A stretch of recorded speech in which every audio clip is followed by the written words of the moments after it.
So, good morning, everybody. Really glad to be with you here again today for the second part of our Innovation Forum, mostly focused on startups and scale-ups. Let me use that word. Like I said, this is something extremely important for Europe. We heard yesterday from the head of cabinet of the commissioner in charge of startups, Commissioner Zaharieva. We heard this is extremely important. We know European Commission just launched a startups strategy.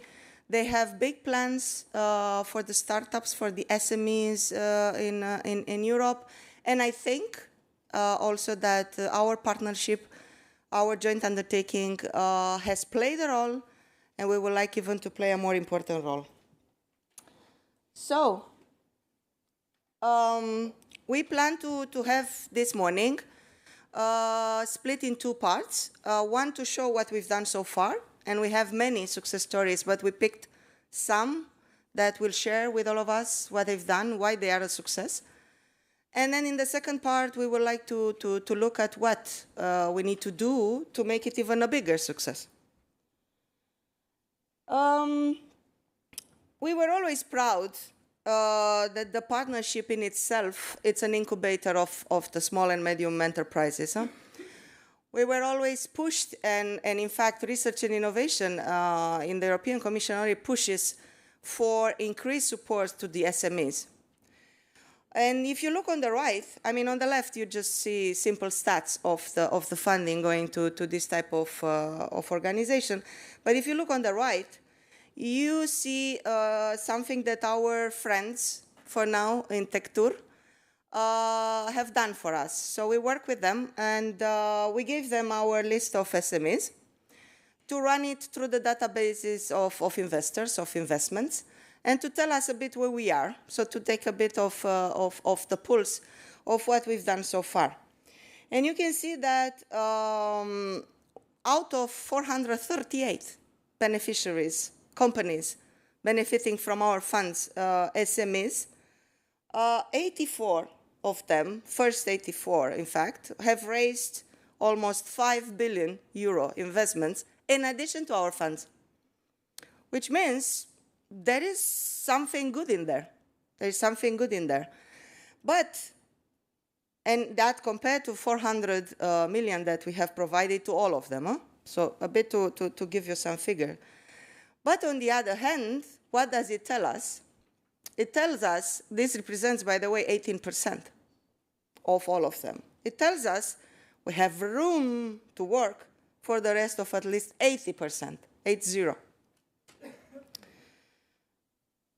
And if we look at them still on the right, look first.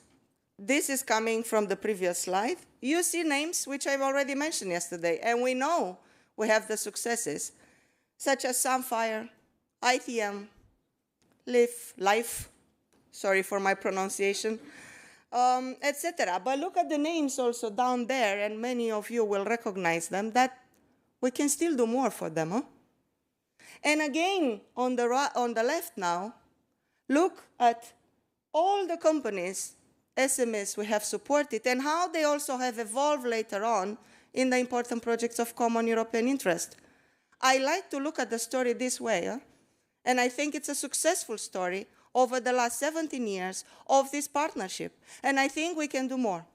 Again, we have done it just because we've done it naturally by our funding, and that happened naturally, without us doing any dedicated measure for that.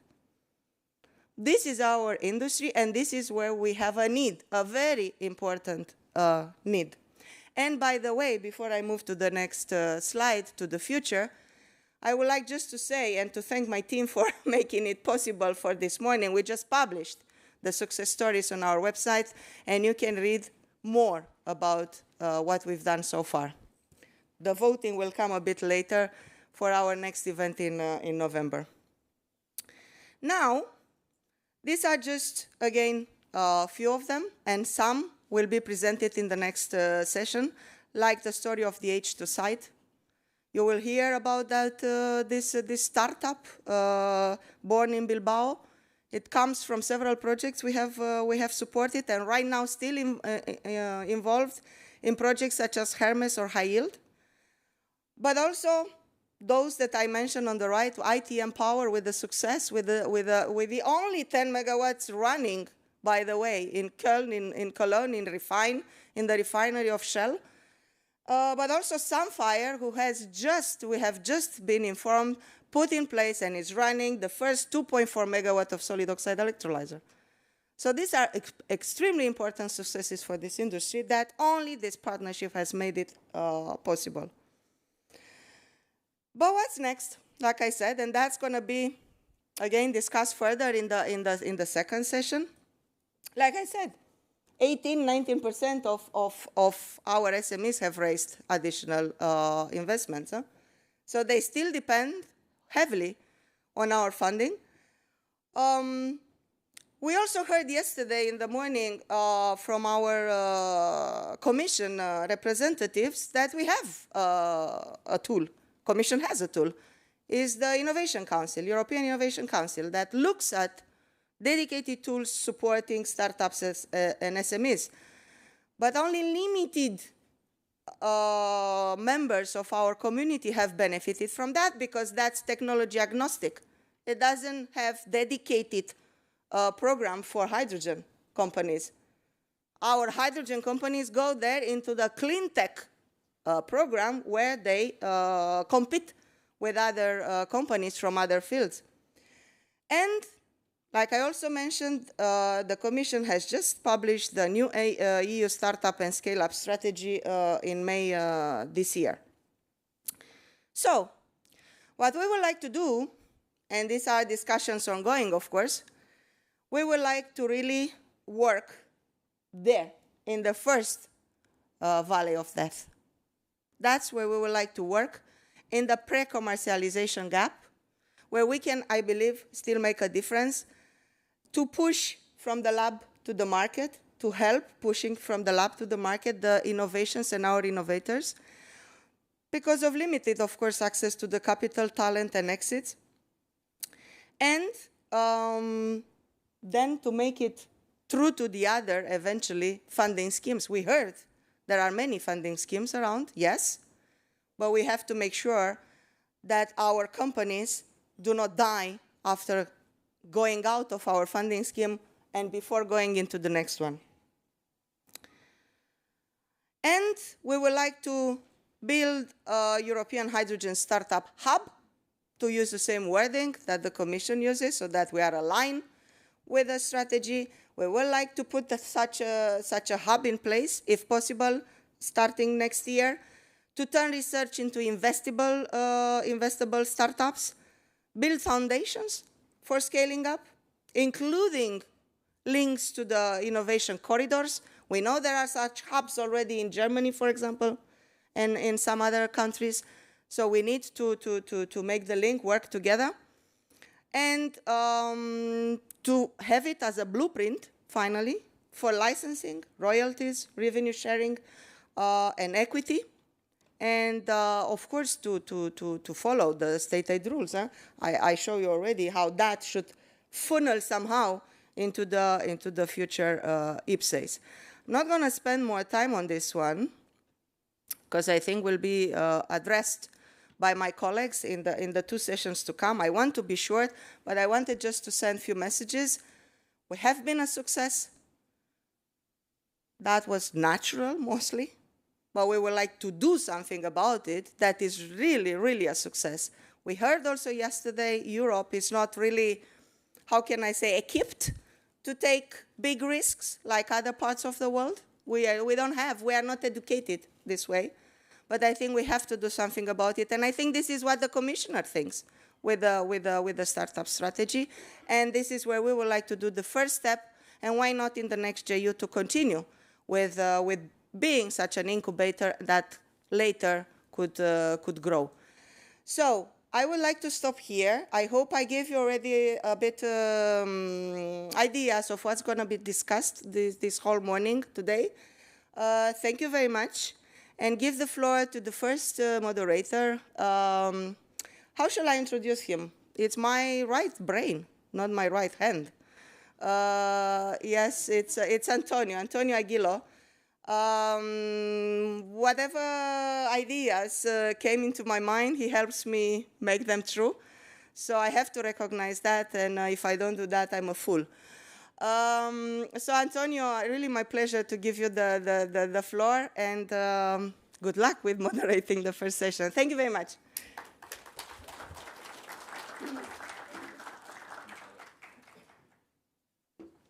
Well, thanks a lot. What can I say? Thank you for the words. We indeed have been looking into that a bit and taking what we have done over the last 3 young undertakings. I mean, Mirela mentioned very clearly, by doing what we do, which is bringing the private, the public sector, by bringing researchers, but also bringing the whole hydrogen ecosystem, we have managed to achieve what we've seen. There is now a big emphasis, and I think everyone has heard that, about competitiveness. And I think that the message, if you want, have shifted a bit. No, it was we have to be green. Now we have to be competitive. We want to see that, okay, we can do both together. And I think this is where the documents, the ambitions of the Commission, like the startup scaling up strategy, become very relevant. And this is exactly what we would like to see, how we can actually increase the impact that we have, no? How can we... Still? Okay. How can we actually go, take the research and help companies with good ideas get the market in a much more streamlined manner? So that's a bit what we would like to do. We will now, in this session, very happily present some of the cases that Mirela has mentioned.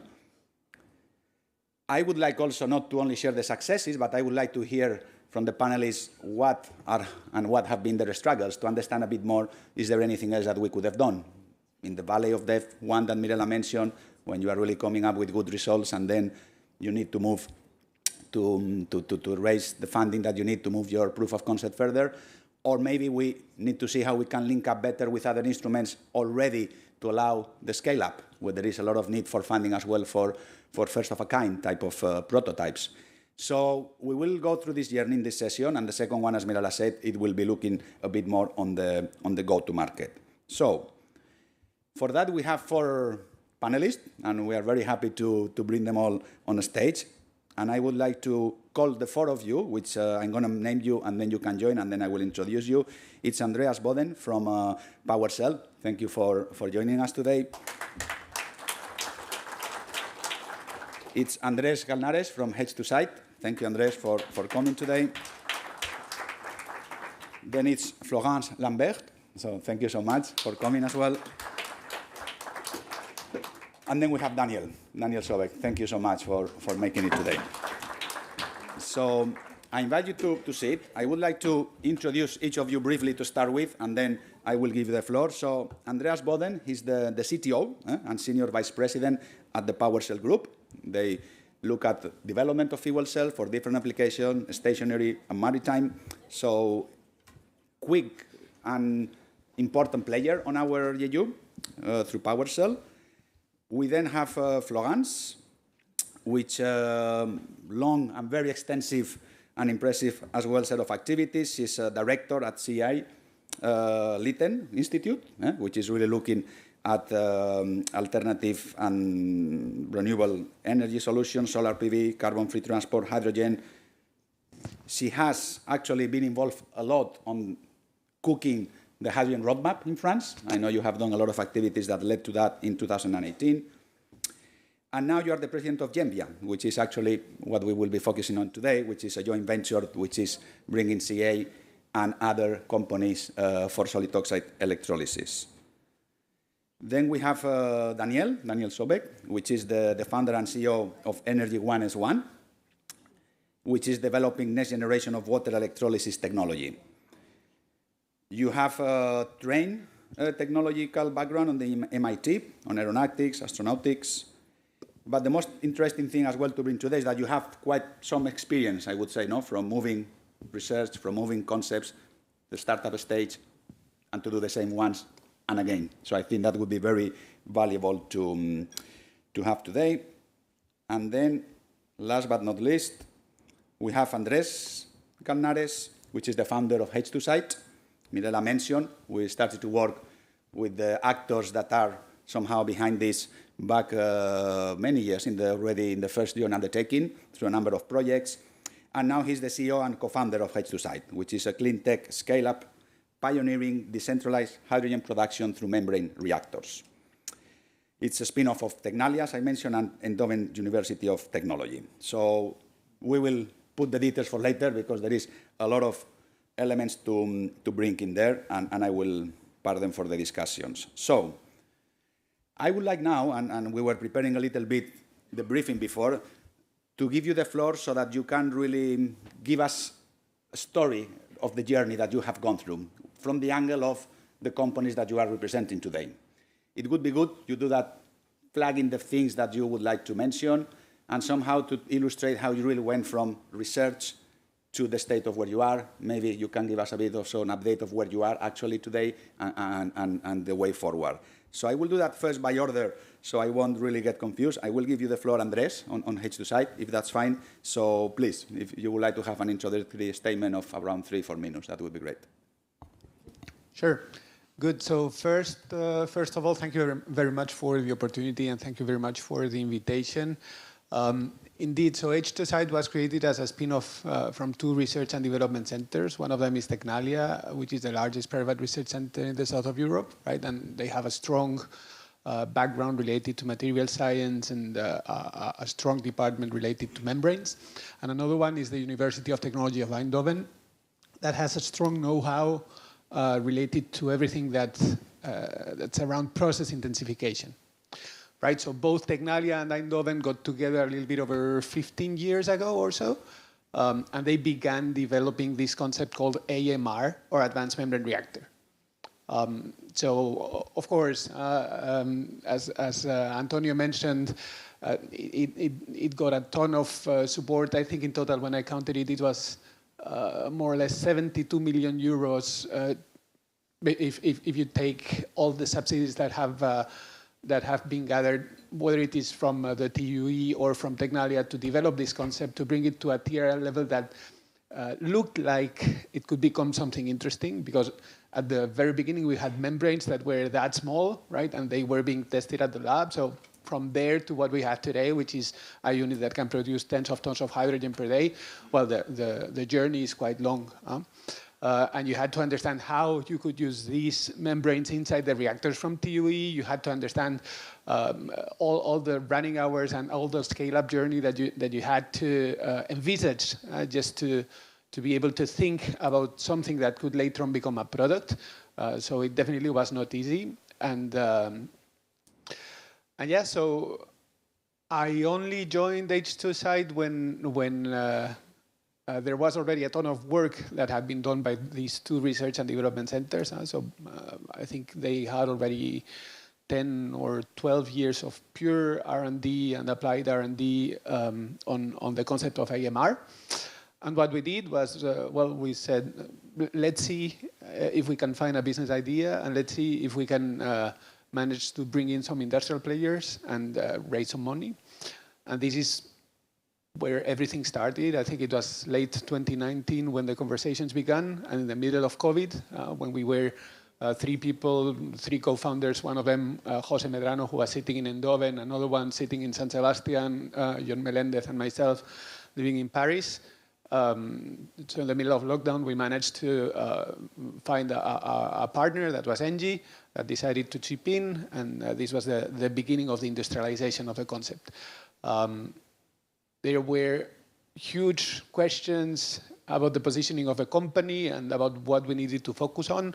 But what really drove us, what really motivated us, was the concept of creating a new industry around a very, very deep tech part of the value chain related to hydrogen. And this is why we decided to build a new factory that could help us scale the manufacturing of membranes. So we wanted to build thousands and thousands of membranes, which were kind of the cornerstone of everything that we were putting together later on for simplifying hydrogen transport solutions, right? So yeah, again, we got a ton of support from different EU mechanisms, and this was obviously something without which we would not have been able to get to where we are. And perhaps if I accelerate a little bit what we are doing today, we are now capable, as I said, of producing tons of hydrogen per day in very different realms, whether it is maritime transport decarbonization or infrastructure-related projects in ports, or let's say more pioneering segments like natural hydrogen, but also decarbonizing the old refining and hydrogen separation sectors. So as you can see, it's a panel of very different solutions addressing very different needs in the industry that we have managed to test and that we have managed to pilot thanks to the support that we have been getting throughout these last 5 years of industrialization. Yeah, I mean, happy to get a little bit more into the detail later on, but I'll leave the floor to my colleagues. Thank you, Andres, for that. I mean, I remember because I joined the EU 9 years ago, and I remember one of my first assignments was to take over, actually from Mirela, some of the projects that we were looking at stationary fuel cells. One of them was Ferret, among others, and you were already developing the membranes, to be able to separate hydrogen from different hydrogen-rich fuels. Then there was the integration with the fuel cell, and that going back now 9 years ago, so 2016. Of course, this project started before, but I always find it very easy to relate to that because that's where you were 9 years ago, and now you are already talking about industrialization. So indeed, we will go through the details later on to see what that journey meant for you. But now I would like to give the floor to Andreas from PowerCell, and that you can tell us a little bit, your company, what are you doing, what have been your journey a little bit, and where you are today. So thank you. So first of all, thank you for the invitation. Really glad to be here to share our story with the audience and the panel. I don't think many people know about PowerCell, but we are a spin-out from Volvo Group in 2009. So we're placed in Gothenburg. And the reason why it was spun out from the Volvo Group, because at that time we had a 5 kilowatt fuel cell, weight was like 40 kilogram, and we were asked, will you propel a truck with this fuel cell in the future? We looked on each other, Per Ekdunge, the founder of the company, and like, that's going to be tricky. Maybe a little long term in the future. But sure, we prove ourselves wrong from that perspective. And that's partly thanks to clean hydrogen. We were very involved early in a project called AutoStack Core, where the first non-OEM project to develop a stack for propulsion of cars. It was very successful. We took that technology and matured that into something that could be used in heavy-duty applications instead of cars. You need to tweak fuel cells a little bit to be able to do that. And we put it into a truck, propelled the truck. And that was the shift at PowerCell. We started out with diesel reforming, cracking that into hydrogen and putting it into fuel cell. We could a 3 kilowatt system. We proved it down in South Africa on telecom towers, but it was difficult to scale. But the change we did from going to propulsion of vehicles really moved the company into something new. We were relatively successful. Was it hard? Yes. We failed a lot. Yes. We learned? Yes. Have we done some of the mistakes again? Definitely. Have we learned from them? Yes. Will we make mistakes in the future? Sure. But this is a little bit why clean hydrogen is here, a little bit that's why we use public funding, because we want to be challenged. We need to challenge technology, we need to challenge pilots, demonstrator, so we de-risk going in later into commercial use.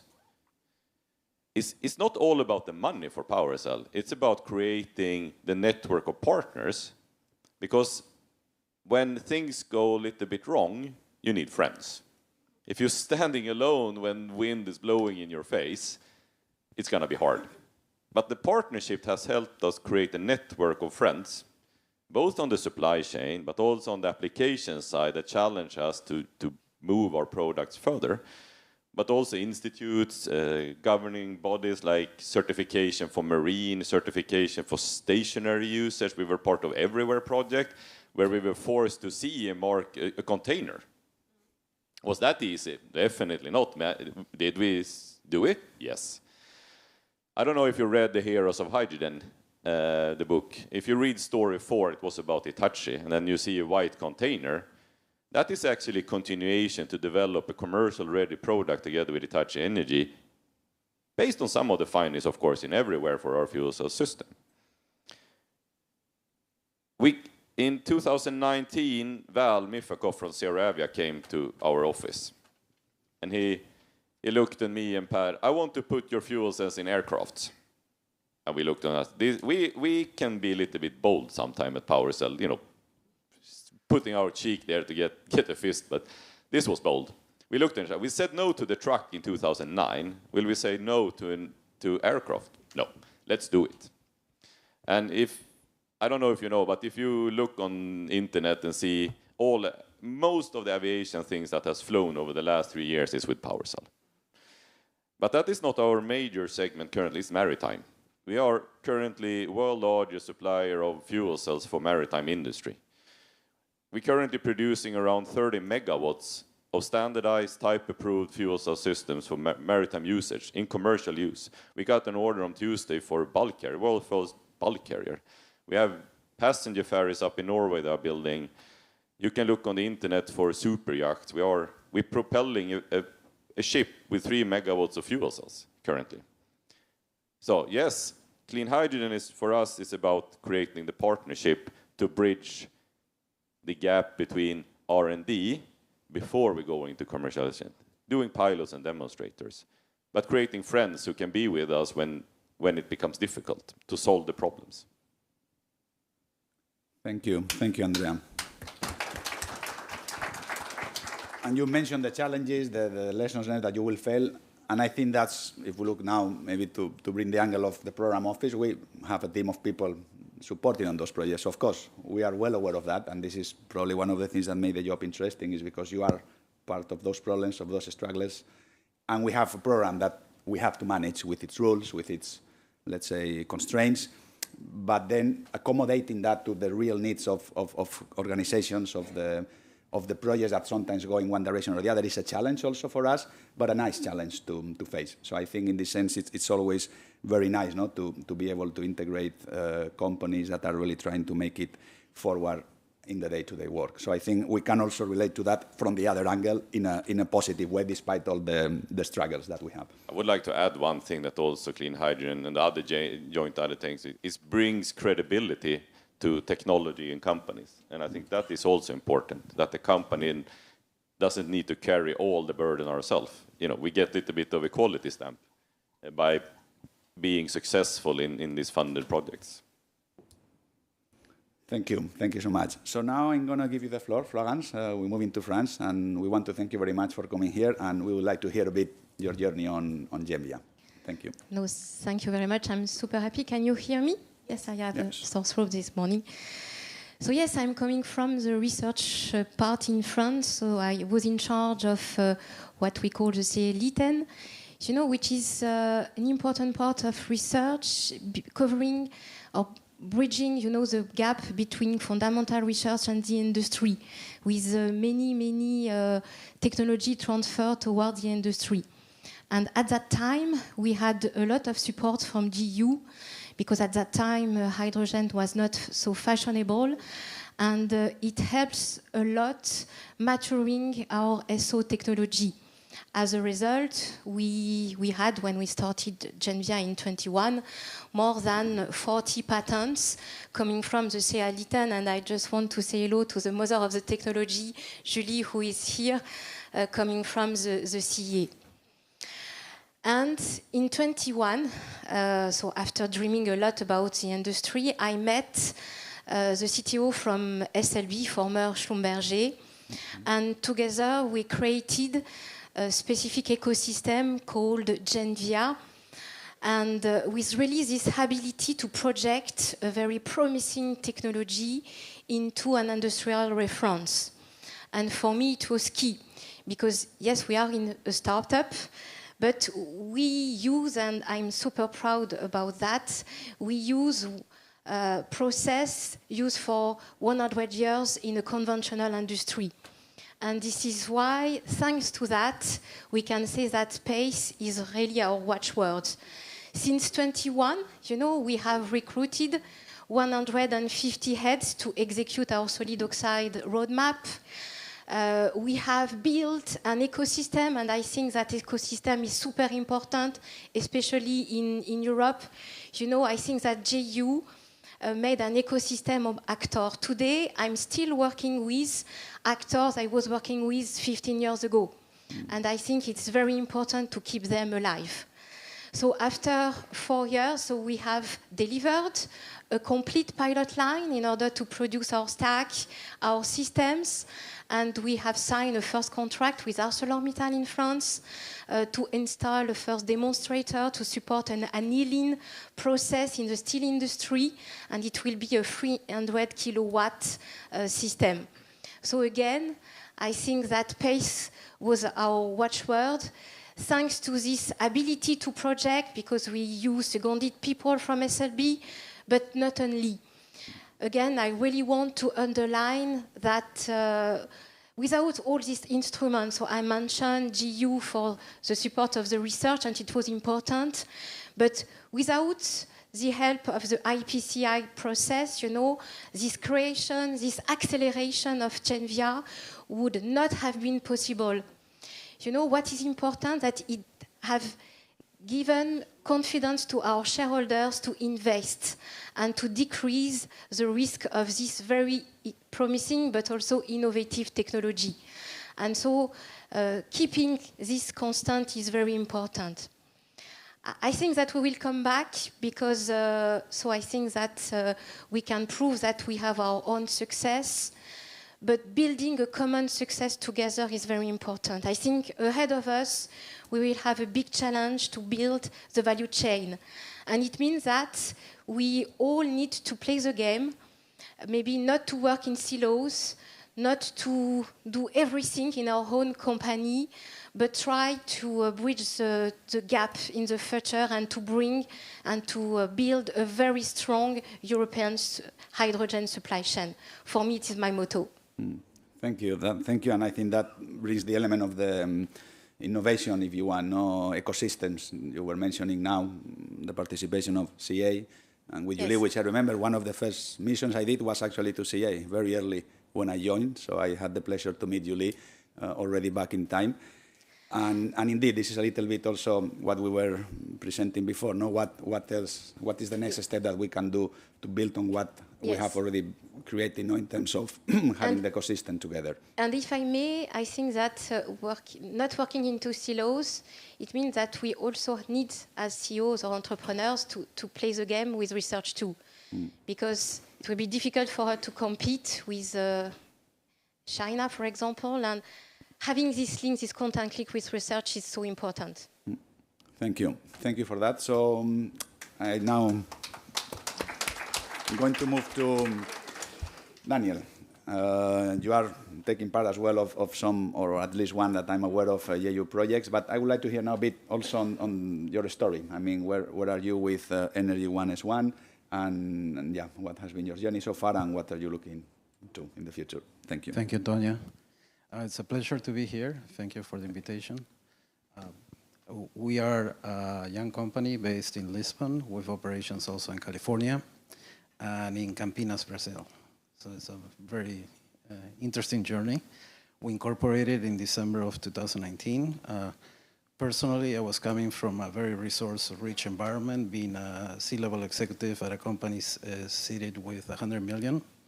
And now we were starting from scratch. And our technology was started from scratch as well. It doesn't come from anywhere else.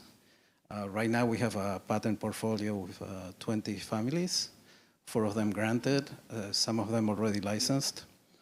And so we started from the ground up. We started with a techno-economic analysis in the hydrogen space.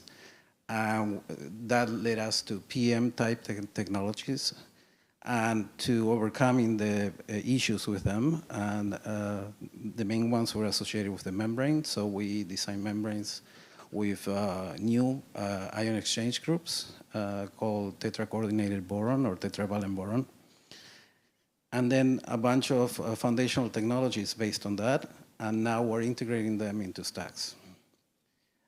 So we are very lucky to have European investors that are very supportive. We also have investors from Latin America, a steel company in Brazil that has been as well very supportive. We're part of a Horizon Europe project called Electrolyfe that's looking at the efficiency and durability of membranes. And we're also having approved for the Hy2Tech IPCI. We're the smallest company in that wave. And then we're carrying out pilots in Brazil that are fully supported, around $2 million a pop, to prototype PM electrolyzers. We're starting with 10 and 50 kilowatts over there. So it's been a long journey, very rewarding and fun.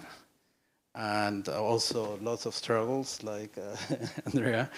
But it's moving forward, and we're very happy with our progress. Yeah. Thank you. And I think, because I was looking a bit into the participation of your company, in this project, and then it also made me think, when we were in 2021, we were designing our strategic research and innovation agenda. That was done, of course, through a collaborative process with the private members of the EU, which is Hydrogen Europe Industry, Research, and the Commission. And there were 3 lines that we wanted to support, but going really back into low TRL, and we refer to them as strategic research challenges. And one of them is actually on innovation, if you want, concerning materials for electrolysis. And there, I think it shows very nicely how this public-private collaboration in setting up an objective in the long term helps. Because, of course, you had, on the one end, the research community identifying the areas that needed to be done. You have the industry, of course, trying to also putting forward what it is that we will need in the next 10, 15 years, not only in terms of cost reduction, but performance, etc. And then always guided by the policy needs of the Commission. And it was about, fine, but if we want this technology to become a long-term bet, we need to do things like reduce the use of critical raw materials. We also need to minimize the environmental impact of these technologies, looking at PFA, for instance. So I think altogether, a number of challenges were somehow designed. They were added to our strategic research and innovation agenda, and then they became projects. And this one is the project in which Daniela is taking part, and basically, just to frame a little bit, how this came to fruition. It's not just a one-off project that happened by coincidence, but somehow there is an example of how the governance, right, of the joint undertaking works to illustrate that. So thanks a lot for that. I think somehow we've covered a lot on the origins, a lot of the impacts. I think we are very appreciated, of course, to hear the role that the joint undertaking had. But now I would like to listen a bit, because we are all somehow companies that stem from the research. And I would like to see a little bit, if you go back to the stage where you were having these moments of having good lab research results, to the point in time where you wanted to really go to the next step, set up some spin-offs or some startups. So I would like to understand a bit, how was this process for each of you, and what were not only your successes, which is, of course, good, but what did you have to struggle? And I'm asking this question also trying to understand if there is anything else that maybe back in time you would have said, look, at the time I would have really needed some type of support, not necessarily economical, right? But I want to go back on that and to hear from you a little bit on that. So I don't know, Andres, if I could start with you to follow the same order. If you go back 10 years, how was that transition into the spin-off, and then, of course, on the H2 side, the startup itself? Yeah. I mean, I think from that perspective, we were extremely lucky, because we benefited from a lot of support from Tecnalia Ventures. And actually there they have a team that help out organizations such as H2Side that were very, very early stage, with support that oftentimes are not that available in startups with this maturity level. And so Tecnalia Ventures, they act as an accelerator. And for instance, we had our part-time CFO that is now our full-time CFO. We have stolen him from them. But we also had accounting services and all this, let's say, down-to-earth type of items that you do not have when you begin with a pure R&D based spin-off. So from that perspective, and on top of that, we are based in the Basque region in Spain, and the local government is extremely supportive to this type of initiatives, and we presented ourselves as some sort of catalyst for the rest of the steel-based industry that is in the region. So today, when we develop a project, just to give you an idea, we activate directly or indirectly 150 suppliers. So with this sort of pitch, they very quickly realized that through deep tech, we were kind of an activator that could potentially be very helpful. So we benefited from a lot of support, both at the European level, but also at the regional level. So I have no wish list there, but I do have a very strong wish list now, meaning when we get to where we are, let's say the beginning of the scale-up phase or the middle of the scale-up phase, and you need to get to industrial size type of projects. You know, when you do 18 months of project development and you're facing a capital stack, you need to put together and you need to do project finance on something that is tier 8-ish, but that costs 200 million euros. Yeah. Go and do it, right? So, but I guess, I mean, that was not your question. I don't want to hijack your item. So, it's good that you mentioned that, because we do have later, and we talk a little bit more on that scale and phase, no, and try to also understand how these investments, which I think it's a recurrent conversation I've had also yesterday with some, no, can be somehow made available to those that really are now in the stage of having to scale up, because indeed, you are, Mirela mentioned, you are part of one of our innovation actions looking at demonstration project, but our funding is certainly not in the scale of the 200, it's maybe 7-8 million euros. So how we can somehow attract investment also on that stage, and we will indeed tackle it. But Andrea, if you go back a bit to 2009, I don't know if you remember, I mean, it was the beginning of PowerCell, you mentioned as a spin-off as well from university and others. I mean, how was that, I mean, for you? I mean, how did you manage to make it somehow? And yeah, if you can share a bit on that. I think I started at PowerCell in 2007 when we were still in the lab. So I'm the oldest employee at PowerCell, but so I have the whole history book. Nice. I would say what then type Horizon, but now Clean Hydrogen helped us is forced us out of the lab. You know, because a lot of project is set up to do demonstrators, and we can see also over time. We are involved in everywhere now. We're part of the H2 MAC, which is to design 2 working machines. And if you come from a research environment, you have the perfect lab, you have perfect condition to get the equipment to work. And it works. We prove that over time.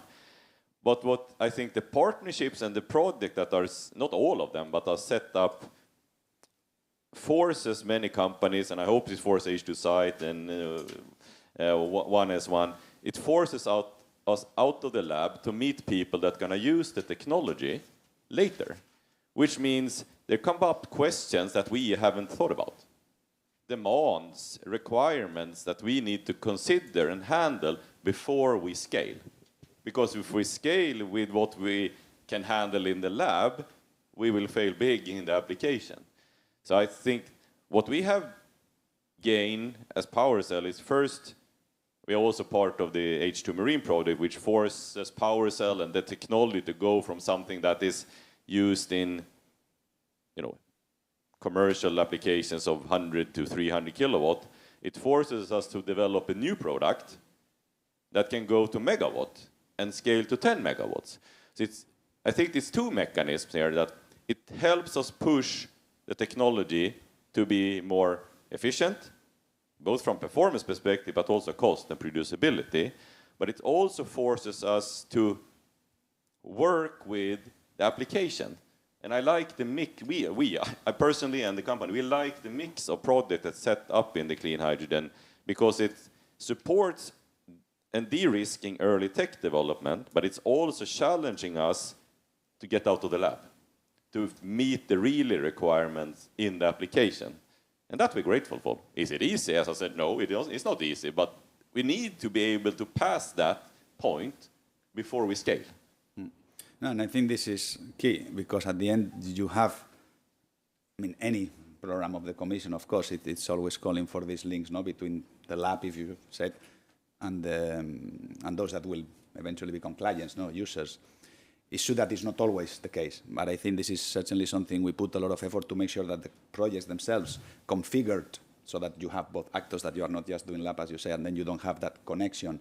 And that's why I think it's also, you know, a question that comes to us, yeah, you had funding that helped you, but what could we do for those that do not have maybe access to funding? And this is a bit in line with what Mirela mentioned, no, about trying to somehow think through some type of innovation corridors, no, dedicated to the hydrogen community, which is not only access to finance. I mean, I know it's an issue, but it's also access to the research infrastructure, to testing infrastructure. It's also access to potential clients, right? And I think when you mentioned that, the role of the regional innovation hubs, if you want, like the one in the Basque Country, I heard the message was very clear. Look, that's the stage we were well supported, we were accompanied, and I think that's the case probably in the Basque Country. I don't know if that applies to all the regions, so there is a question mark there to see, is there any need to continue? And I know the Commission is working a lot on that with the regional innovation hubs, which is nothing to do with hydrogen, but they are trying to develop those hubs throughout other programs of the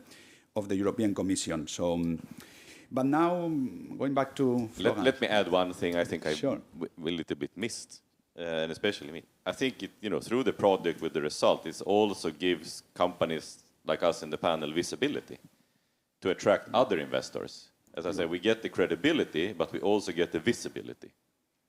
Yeah, thank you.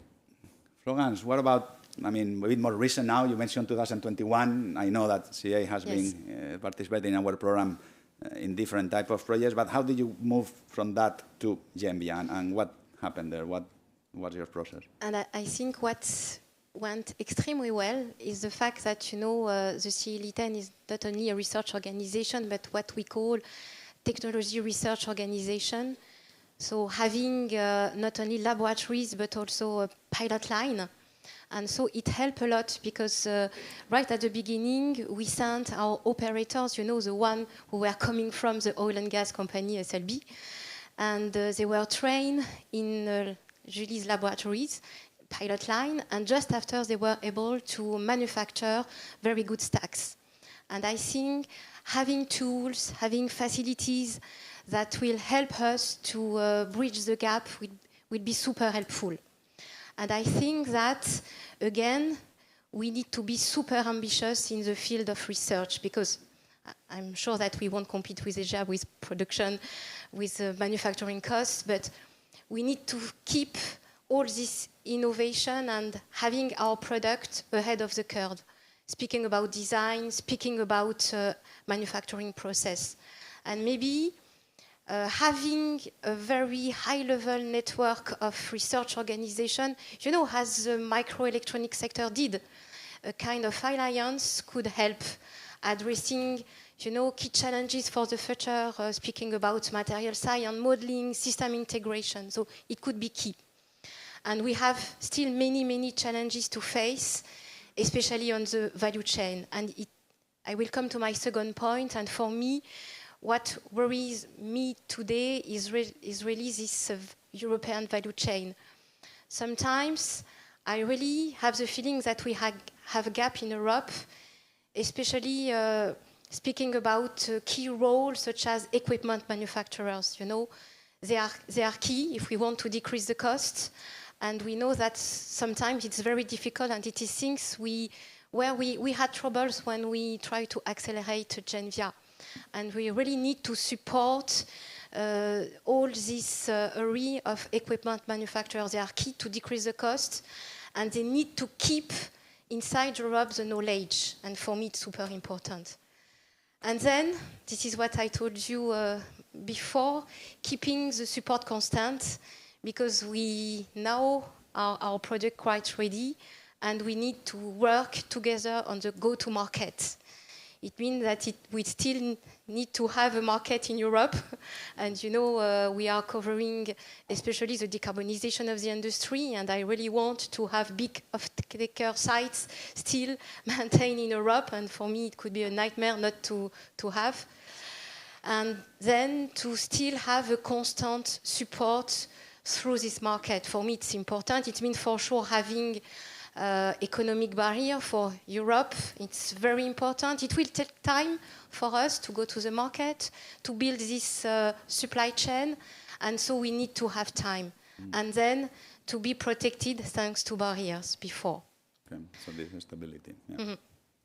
Okay, thank you. And I think when you were mentioning on the equipment manufacturers, we were, I don't know, maybe now, quite many years ago, we were having a study. It was on value chain, okay? And we were really looking at what is the value, no? If we go back to the sector, what is the value that can be created? And one of the things that came out of that was exactly that. That was actually, well, let's don't forget about, because we tend to focus, we have to make everything here, which is fine. Maybe it's not so black or white, but the importance of those that will build equipment to manufacture the key things. sectors. I don't want to give my recipe to a Chinese actor. Yeah, yeah, but it was indeed, and I think yesterday we were talking about synergies, and we are having manufacturing-related projects, but we do have really the possibility to finance small part of even a pilot line.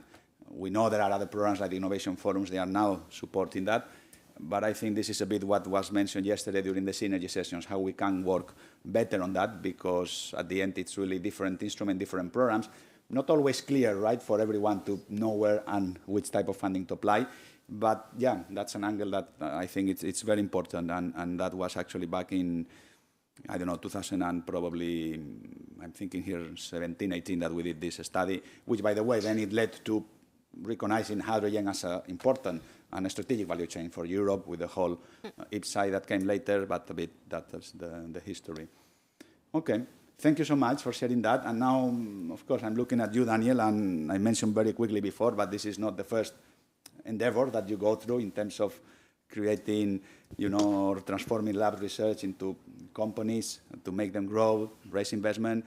But if we look what you are doing now with Energy One is one, and if you want to relate to what you were doing also in the past, how was that journey? You are still now a bit more earlier, if you want, on the development of the technology, but what can you share with us on how to move from lab to the next step, no? Which is the startup stage and then dealing with investors, etc.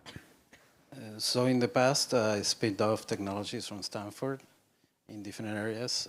This is a completely different ball game. So we're starting from scratch. We're developing the materials ourselves. Okay. That has been very rewarding. So that led to interesting projects. Electrolyte with Horizon Europe, that's examining the durability and the degradation mechanisms of the membranes.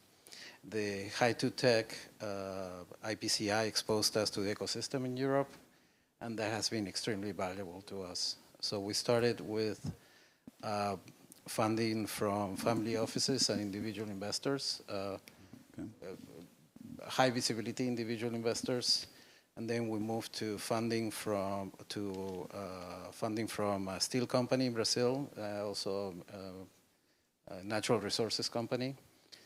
And then we went to the European ecosystem, and we have funding from VCs from Portugal, Sweden, and an investor in Germany, and then a corporate investor in the Netherlands.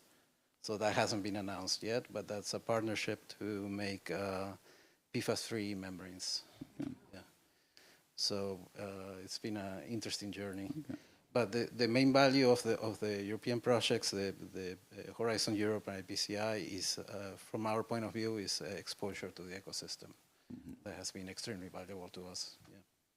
You say like if it's easy. I mean, you went from we were doing something on materials to now we have this deal. So do you think, and also there is the other angle where you were also started in, you know, to somehow develop this idea in a different continent, then you came to Europe. So to me it's a little bit, if you have to look at what you need to convince someone that what you are doing here, working on materials, it's investable.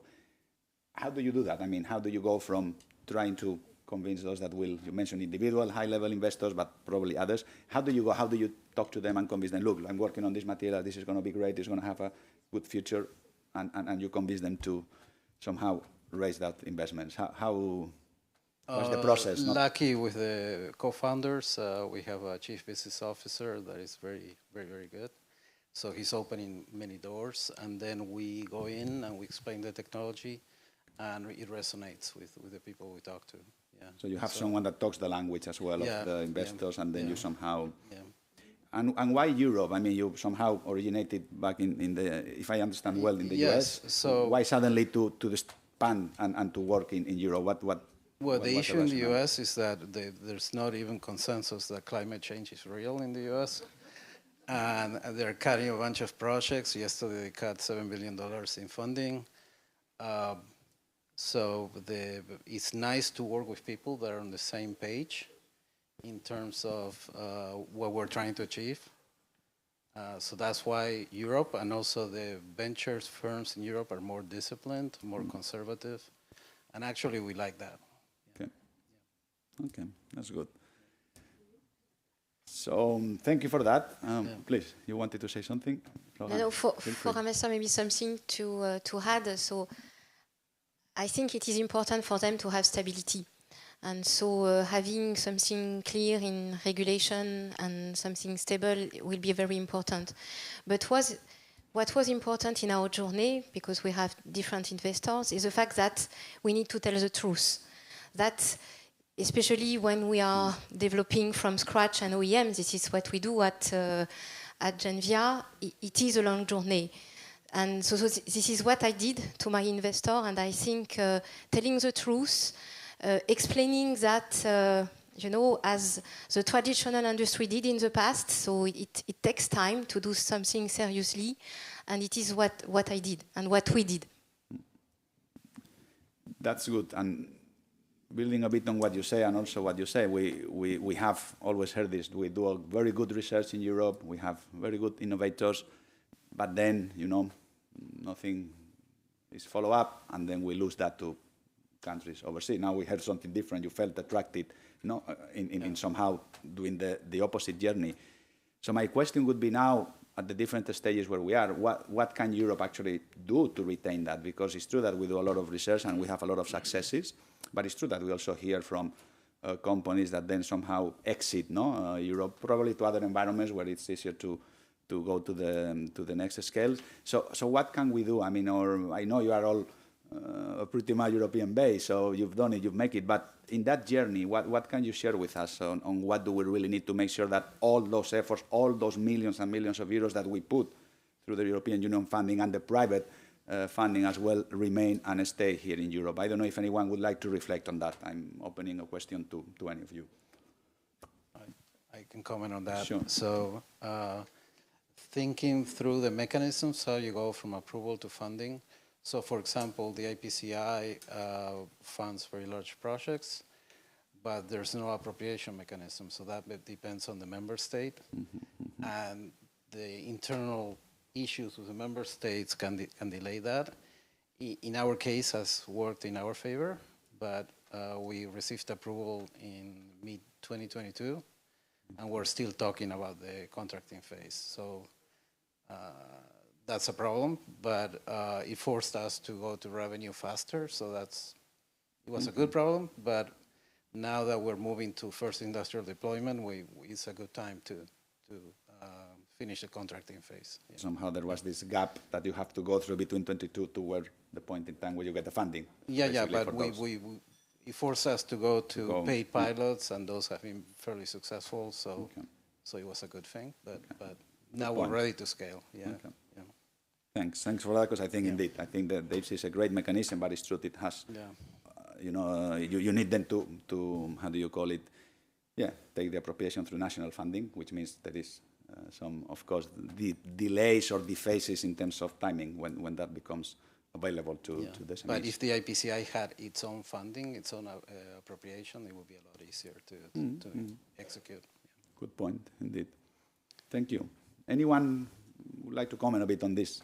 I would like to add a little to it. I think we all agree we won't win the subsidy war when it comes to this part. I think Europe has been strong in innovation, in industrialization, and I think that's where we still need to be good. But I also agree on we need to not lose it. And I think here we, for example, power is really strong in the maritime sector. So let me give an example here. Europe is also leading in maritime sector, and we can keep it. We can make hydrogen fuel cell and combustion of hydrogen or whatever, or e-methanol and similar competitive. It was raised on the high-level meeting a little bit as well. It doesn't matter in Europe if we pay 3.5 or 3.7 euros per kilogram for hydrogen, as long as everybody pays the same. So they can't go refuel in another country to get cheaper hydrogen, for example, or whatever. So I think working hard on the ETS system, Fit for 55, maybe made in EU, like that becomes a little bit of a criteria. We have made in US for US procurement, China doing the same. Why not here? If we have developed technology and want to make it at least for a period, buy from the Europe part. So that will help the operator level the play field, get the hydrogen to reasonable price, and then buy technology that EU has supported to develop. And when the demand comes, we will scale. If there is a demand on the market, we will increase our manufacturing. If there is no demand, why should we do it? So it needs to go hand in hand. So I think here, create the demand on fair basis, and make sure that what we have developed and what we are producing are used, so we don't end up produced elsewhere. No. So somehow with more straightforward industrial policy, if you want, right, to somehow. Yeah, and also I think go a little bit hand in hand. We are from Sweden, obviously. Regarding some of the funding mechanisms that comes from EU, doesn't play out the same in different countries. For example, there is some funds where some countries get 70% contribution, and gladly in Sweden we get 35%. But it's the same money that we are applying for. This doesn't help. At least in EU, if it's EU money, it should, the playing field needs to be the same also in EU. Yeah, the 18 intensity is an issue. Yeah. Who would like to comment a bit on that? What can we do more to keep all these innovations in Europe? Yeah, so perhaps reacting to what Andreas just said, it might be easier said than done, most of what you said, but generating the demand especially, right? But some of the things that I miss is at the European level, when we talk about our commitments in terms of, for instance, importing hydrogen, or in terms of the need for low-carbon hydrogen that we're going to have towards 2030, towards 2035. Obviously, the fact that throughout the last 3 years, these figures have been changing so much, I think this creates a lot of turmoil within the market, and it also creates a lot of uncertainty with investors. So in our go-to-market approach, the first priority that we have is Europe. And we think that here it's where we feel comfortable and where we want to develop our solutions. That being said, it's very, very difficult for new innovative products to find a positive response in the market. And I look at Andreas, for instance, he's doing fuel cells. Fuel cells have been around for many, many years. I mean, obviously, what the guys have done at PowerCell is great, and we like it very much. Now, when you take a look at membrane separators, or ammonia cracking, or even some sort of reformers that use the membranes that we have developed here, and when we talk to players that could potentially buy them, their reaction is, I need 60,000 hours of continuous operation. I need you to get to 500 tons per day. 60,000 hours of operation, that's longer than what my daughter has lived, right? So yeah, I mean, and this creates a situation that for a scale-up is really tricky. So how do I get the response from the market to become commercial? And at the same time, in the longer run, how do I motivate, how do I give certainty to investors that the market is going to be there? Because my deep tech company requires a lot of capital intensity, right? So yeah, this paradox is hard to solve. Mm. And maybe Please. without paraphrasing what the other panelists said, so Just I wanted to underline, so for me, the two main objectives for the future will be really to preserve off-takers in Europe. So it's very important to have an internal market for our development. And second, as I already said, to protect and consolidate the value chain. You know, in our shoulders, we know that all the electrolyzers OEM can't do and reach all their milestones alone. When we look at, you know, our objective, we can say that behind our factories there will be 2 or 3 in Europe, others, and I think that maybe Europe can also do these links between actors, because we can't duplicate, and we really need, you know, to be very active to consolidate that. I think it will be the key. It takes time. And again, to come back to my example on equipment manufacturer, this is these actors that will allow us to be competitive. Indeed, and I think the issues, we've seen that over these years as well. I mean, there was this demand, which is not only about the expected demand for equipment, but components, membranes, etc. So, of course, to take a decision to scale up, we've seen that some may have taken it very quick. Now the demand is not there. So what happens there, no? And what can we do to somehow go that? It is certainly key. And maybe we can do this with different, you know, sectors, because when I have a look on my stacks, I know that I can face the same challenges as the battery sector is today. You know, we are stacking machine robots, and somehow maybe it's time to move toward these very specialized sectors, but that could cover a lot of different domains of activity. So you see that potential, and maybe we could foster transversal activity. Exactly.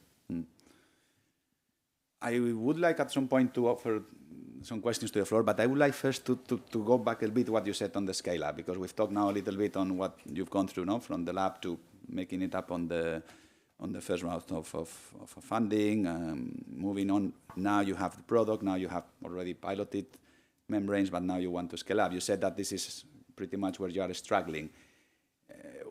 What you're struggling for? Finding the funding, of course, but there are instruments available there. We have European programs. We also have, of course, other ones nationally. What are the struggles you are having, for instance, Andres, in this case on that? And what would you need, which is not, of course, answering the obvious, well, I would need someone to give me the money, no? But how could we work on that together? Yeah, I'm afraid my answer won't be very straightforward, but I will try to do my best. What I liked best was, again, what Andreas mentioned earlier on. So generating demand or stimulating demand would be my strongest request. Look, we tried to build the H2 site in a manner that it would be something very, very flexible and something very adaptable, because we understood, being engineers and being nerds and coming from research, we understood that creating a new value chain for hydrogen would require infrastructure, and for this infrastructure to be readily available, it would take a long, long time. So even though we surfed the hype of 2022, 2023 to raise money and get investors and so on, that was great. But we were kind of pragmatic, at least that's what we like to think. And we acknowledged that we would have to pivot or to adapt depending on where the demand would come from first, right? So we said, maybe maritime decarbonization will be great. Let's partner up with some fuel cell manufacturers. Maybe hydrogen separation for refineries will be great, because we will be able to extract low concentration hydrogens from some streams. So let's create a product for that. Maybe large-scale ammonia cracking will be great, because we'll have to do imports, and ammonia will be the vector to import the hydrogen. So let's partner up with ports. Maybe natural hydrogen will be some big things, because we are seeing that both Australia and the United States have very, very interesting pilots there. So let's develop a solution that can separate hydrogen from helium, silver bullets, best in the market, and so on and so forth. So we had 7 different products, and they are all there waiting for the scale-up signals to knock on our door, because we really know, again, that we have the very best technology to tackle these issues, but the demand is not yet there. So the best thing that we can do today in hydrogen, in my opinion, sadly, is to tackle the opportunity, which is already good, that represents 2 to 3% of the world's CO2 emissions, which is decarbonizing the current usages of hydrogen in refinery, in petrochemistry, in ammonia production, in methanol, and so on. To me, the very immediate demand for the next 2 to 3 years is there, and that will be our focus. Okay. What about the others? Because, I mean, you have membranes, you indeed have different applications. You can look within the hydrogen market to see where that will come from. What about the other? I mean, you have maybe a bit more focus, of course, doing fuel cells, electrolyzers. Maybe, Daniel, in your case, maybe different applications could be used for the work that you're doing. But how do you see at the scale up? I mean, how do you see that we can go over because we presented before this value of debt we've discussed, now we have the second one. How do you see that and what are you doing or how we could work together to help on that one as well? I don't know, Daniel, maybe. So we're doing very targeted customer discovery activities to find what we call pants on fire type of applications. We have found a couple. So our go-to-market is to address those. So we've been lucky, but also our technology is so foundational in nature that it can be used in other areas. So it can be used for electrolytes in solid-state batteries, and also for recovery of critical material. So we have a couple of side projects on that also as well. Yeah. Thank you. I think for the next phase, we still need help in pushing technology, this. But I think little bit in the Hydrogen Valley concept, for example, let's take a ferry. It's easy to people, we travel by ferry. Make the project where you make the hydrogen on shore. You have the ship operator, you have the technology supplier, class society in the same project. So you don't do a project where you make hydrogen on shore in a refueling station separate from the ship and the operator, because as I said, they need to go hand in hand. So I think it's independent if it's an aircraft or a refinery. We need to bundle all the parties in the same project so we don't missing a link. I think that will be key for the next phase. Because we've seen so many projects, it's great, we're building up X number of refueling station, but then we have a separate project on the trucks. And if one of them fail, the other project will automatically fail. And I think we need to start to link this a little bit more closer, so the supply and demand comes in the same project, because it will make de-risking the initiatives independent of each other. So that would be my contribution to that part. I mean, I think, and I will give you the floor, but I think that confirms a bit what we initiated some years ago with the hydrogen valleys, as you mentioned, but not only to bring producers and off-takers, but also to be seen as hubs or projects where some could position their products, at least at this early stage. Please. Exactly, so I totally agree, and I think maybe I can summarize that we need at least to have 2 points. First, to be sure that we have the right product that will intersect as many markets as possible. This is what we did at Genvia side, so with our 2 paths. First is trying to demonstrate as quick as possible, so this is why we go to ArcelorMittal side, but at the same time, being sure that we have the right scalable product. And I think it's super important to do that. It takes some time, but it's really the key to be sure that we will be successful. And second, and I don't want to speak about Gigafactory anymore, is to be sure that I have an adapted to the growth market factory. It's very important because we can die twice. First, because of the first point, I don't have the good product, but second, because I have something very big but very empty. Yeah. And for me, it's very important to have a production capacity that will follow the market growth. So this is why I'm also speaking about flexibility and agility, and it's key. I think that indeed actually came yesterday in another discussion. I would like to open the floor because I'm sure that some of you may have some questions, some angles you would like to bring still within the context of what we are discussing. Are there any questions from the audience, from any of you?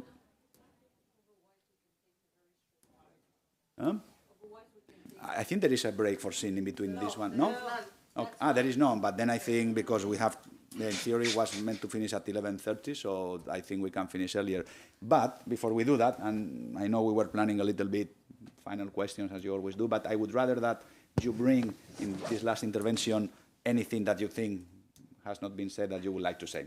And I will go one by one, and then we will definitely go for a break. So, Daniel, I will start with you if you want in 1 minute to close up things that have been left. Yeah, so the issue of competition, international competition, I think that there's probably not much from the US right now.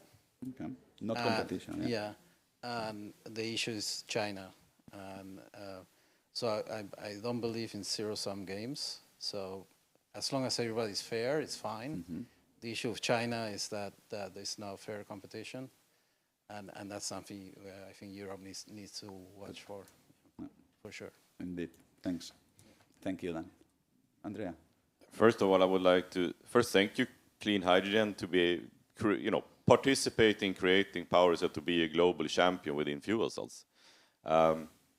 We will, of course, fight to still be there. We need support. But I would emphasize a little bit, keep on funding and pushing the R&D.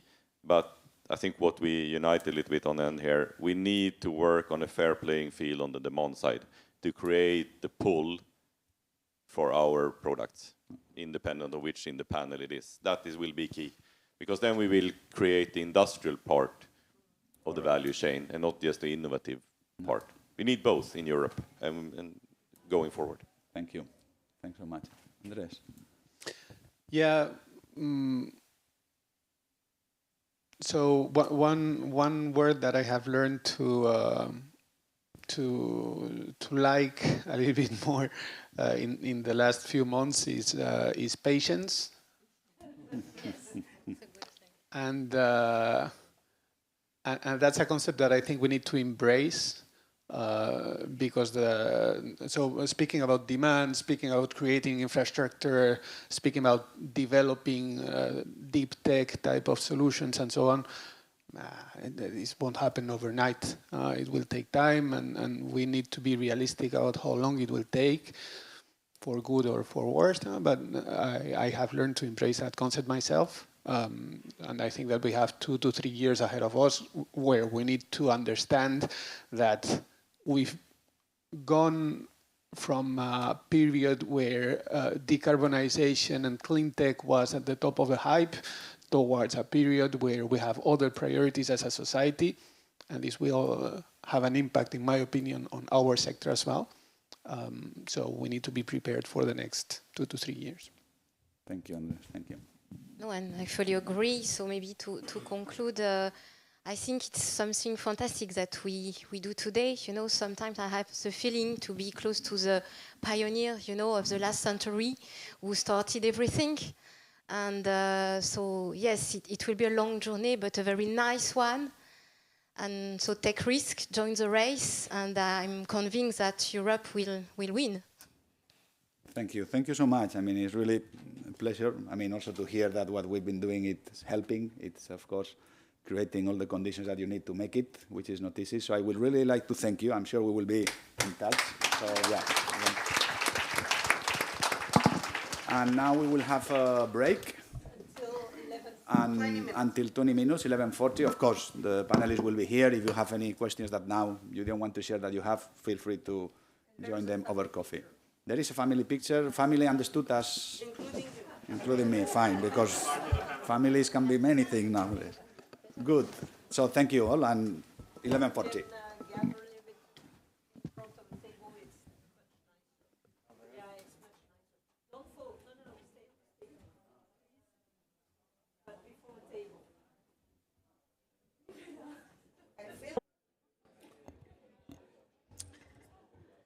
So, welcome back. If possible, you take your seats. And I would like to continue the discussion before. We heard from examples that, like I said, happen naturally without us doing dedicated activities to help them. And we heard they are pretty much successful, but they still need a lot of help. And I think that's why we are here, to help them. So my pleasure to give now the floor to Marco Colella. He's the moderator of the next session. He comes from our industry member, from the Hydrogen Europe, and I think, Marco, you will have a very interesting discussion of next steps. Thank you very much.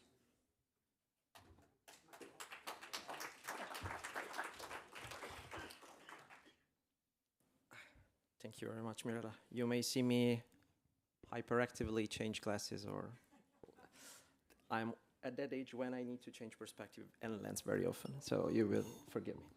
All right, it's a pleasure to be here and introduce this panel discussion about what's next, basically, how we go to market. And it's, I would say, an holistic discussion with an holistic panel. I would like to just put something on screen which can bridge and complement and in the introduction made by Mirela at the beginning of the day. And these slides allows me to better set the scene for this panel, meaning we have looked at startups, the best of probably, and that the best of is also able usually to mix different funding. If you look at the landscape in Europe, we have a very young tradition and to also access private funding. If you want a number, if you look at only venture capital, Europe is 5% of the market. So we are very behind in that scene. So we need to learn how to put private capital into the system. And Mirela introduced two valleys of that at the beginning. If you remember, there is one very early stage and the second for scale up. And then you hear talking about bankability and how you need to blend finance, public and private. But this is quite a new topic, if you allow me. 10 years ago, it was really early stage. I know because I was studying innovation, and it was full of startups, very full. And the key fact was that no one of them went for public funding. So this tells you that usually also the founder usually are maybe very different, because public and private have been historically conceived a little bit of different animals, if you allow me the expression. And I think that a lot has changed. Also looking at European instruments and how they are deployed. That being said, let's go to the panel, which can allow us to discuss this topic very well. So I will call on stage Carmen Thon, CEO of Thon Corporation.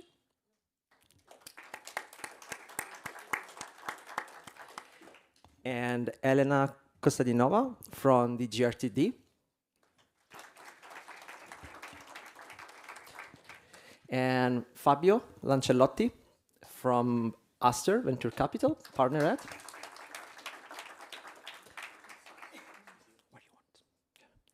And Karina Faber from EAC Program Manager.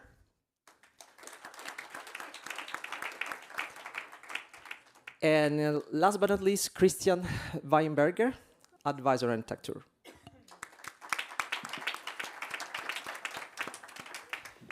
All right.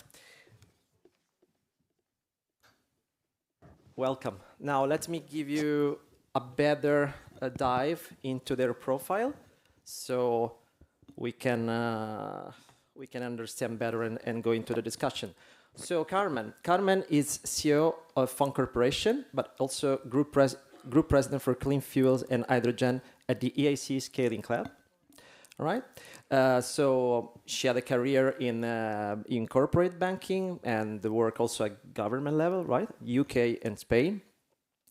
So her role is both an investor and a project developer. Particularly, she's part also of the International Energy Agency of the expert working group for exploration and production of natural hydrogen, if I'm not wrong. So her role is both developer and investment, which is a very good mix. And then we have Elena Kostadinova. Hello, Elena. Welcome on stage.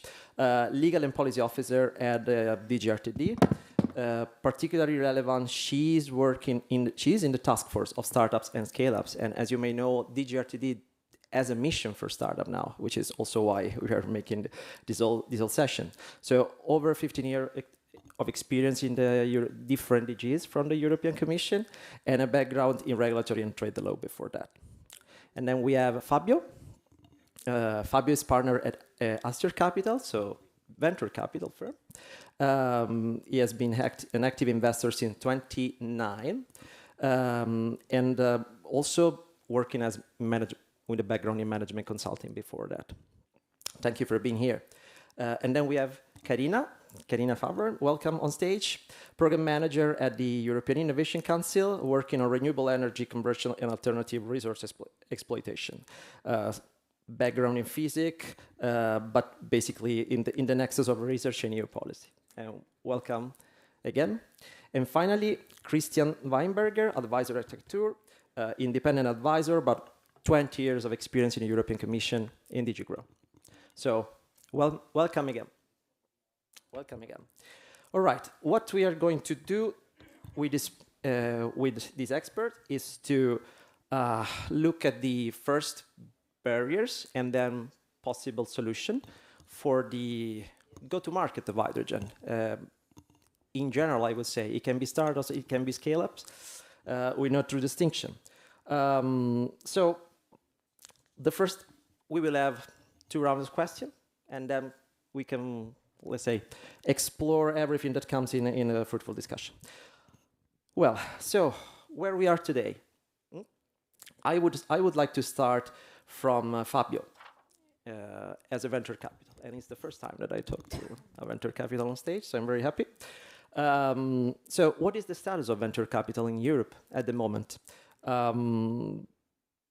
Hydrogen is part of the clean tech technologies, so I think we can also make parallels and distinction in the clean tech family. But what is the status at this moment?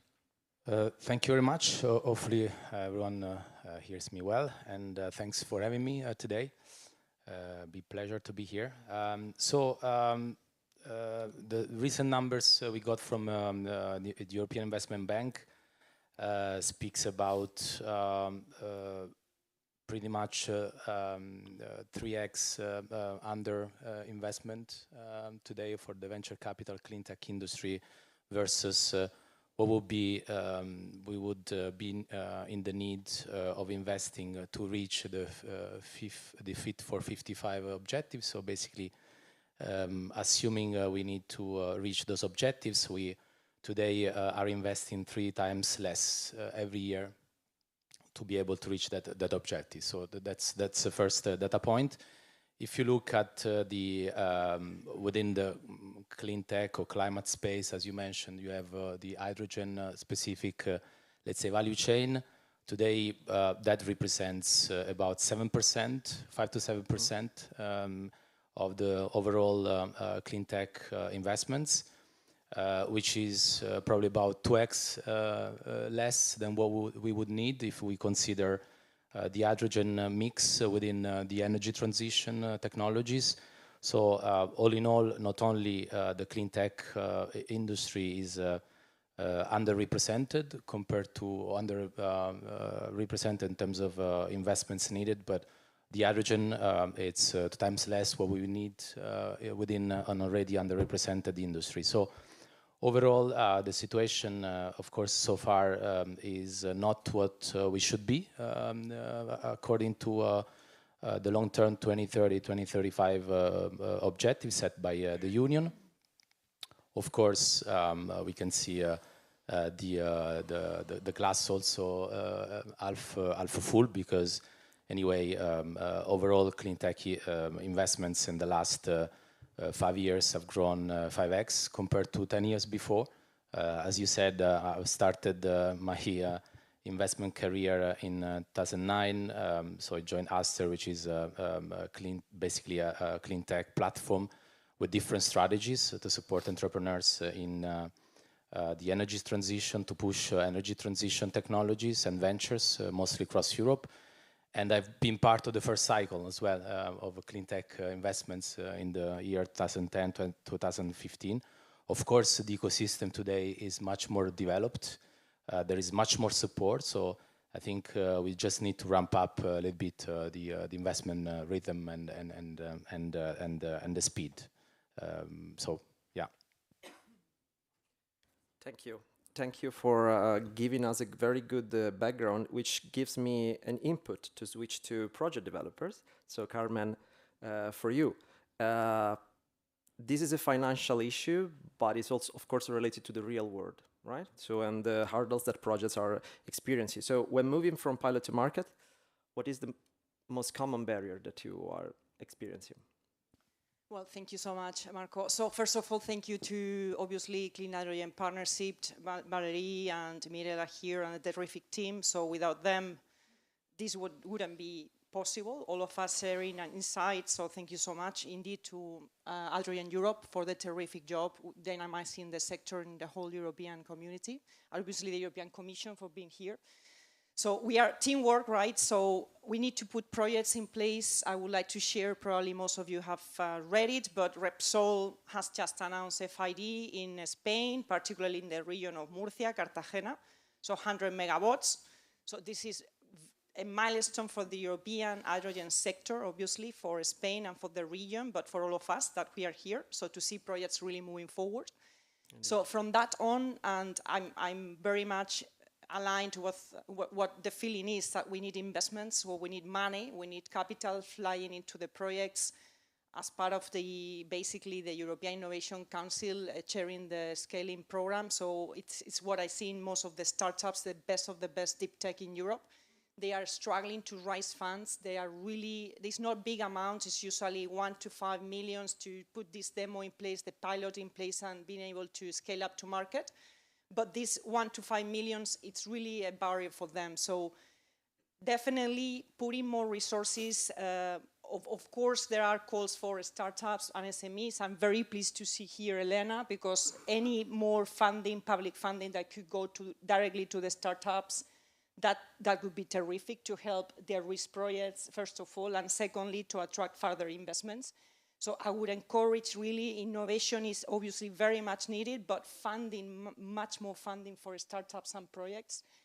And indeed, to open our minds, no? Because we always talk about China, has been raised several times, but why not to, well, they are there, they are massive by number, there are millions of graduates in engineering, in medicine, in artificial intelligence, so by number, it's very difficult to compete with them. So let's cooperate with them. So attracting strategic investments to projects like less than 10% of equity capital that could invest in startups, that could lead those startups to survive, because some of them said literally, I won't make it in 6 months, I won't make it in a year if I don't get this funding coming into the company and drowning in cash, basically.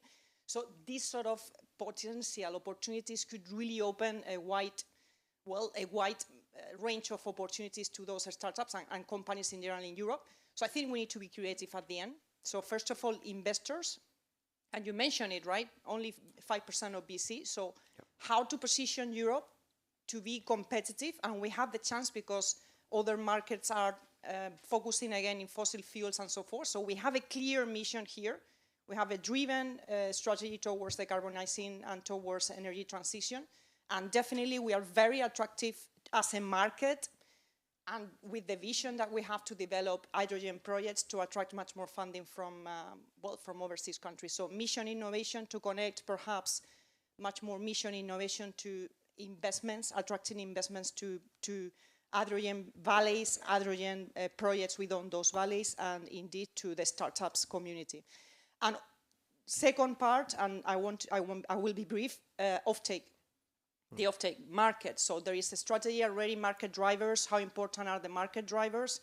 So obviously Hydrogen Europe has been, and Jorgo many times saying how important are the market drivers. So any fund, obviously when Repsol kicks off a project, it's not just Repsol, it's all the supply chain that Repsol has behind in terms of electrolyzers and all the providers or suppliers of these projects. So helping the market drivers to really pull the demand and demand hydrogen, it will help the whole ecosystem, and it will help the whole startups, and it will help the whole basically amount and volumes of hydrogen in the market. So this is critical to really push a lot of efforts into the market drivers. So fertilizers, greener steel, basically refineries, and now the data centers that are also in the equation. So that could be indeed very strategic for Europe and for the whole sector. Thank you. Thank you. Yeah, and this resonates, to be honest, quite a lot with also recent analysis that we have been making in Hydrogen Europe. For example, we have been lately talking about the bankability issue. Maybe we can touch on that later, but when I say bankability, I mean also the fact that our system is less risk prone or more risk adverse than other. And that's also, I think, something that should be tackled. But we can discuss that later. So I can switch now to the European Commission's representative, and Karina. So you're a program manager at EIC. So I still remember the program when it was born 10 years ago, because I just started to work actively in funding, and it was called totally different. It was SME instrument. So also the way that the name has changed, I think, tells a lot of where it is gone. And so where are the innovators strong today? Where do they struggle? And if you have, let's say, an insight in how hydrogen innovators may be different from the others.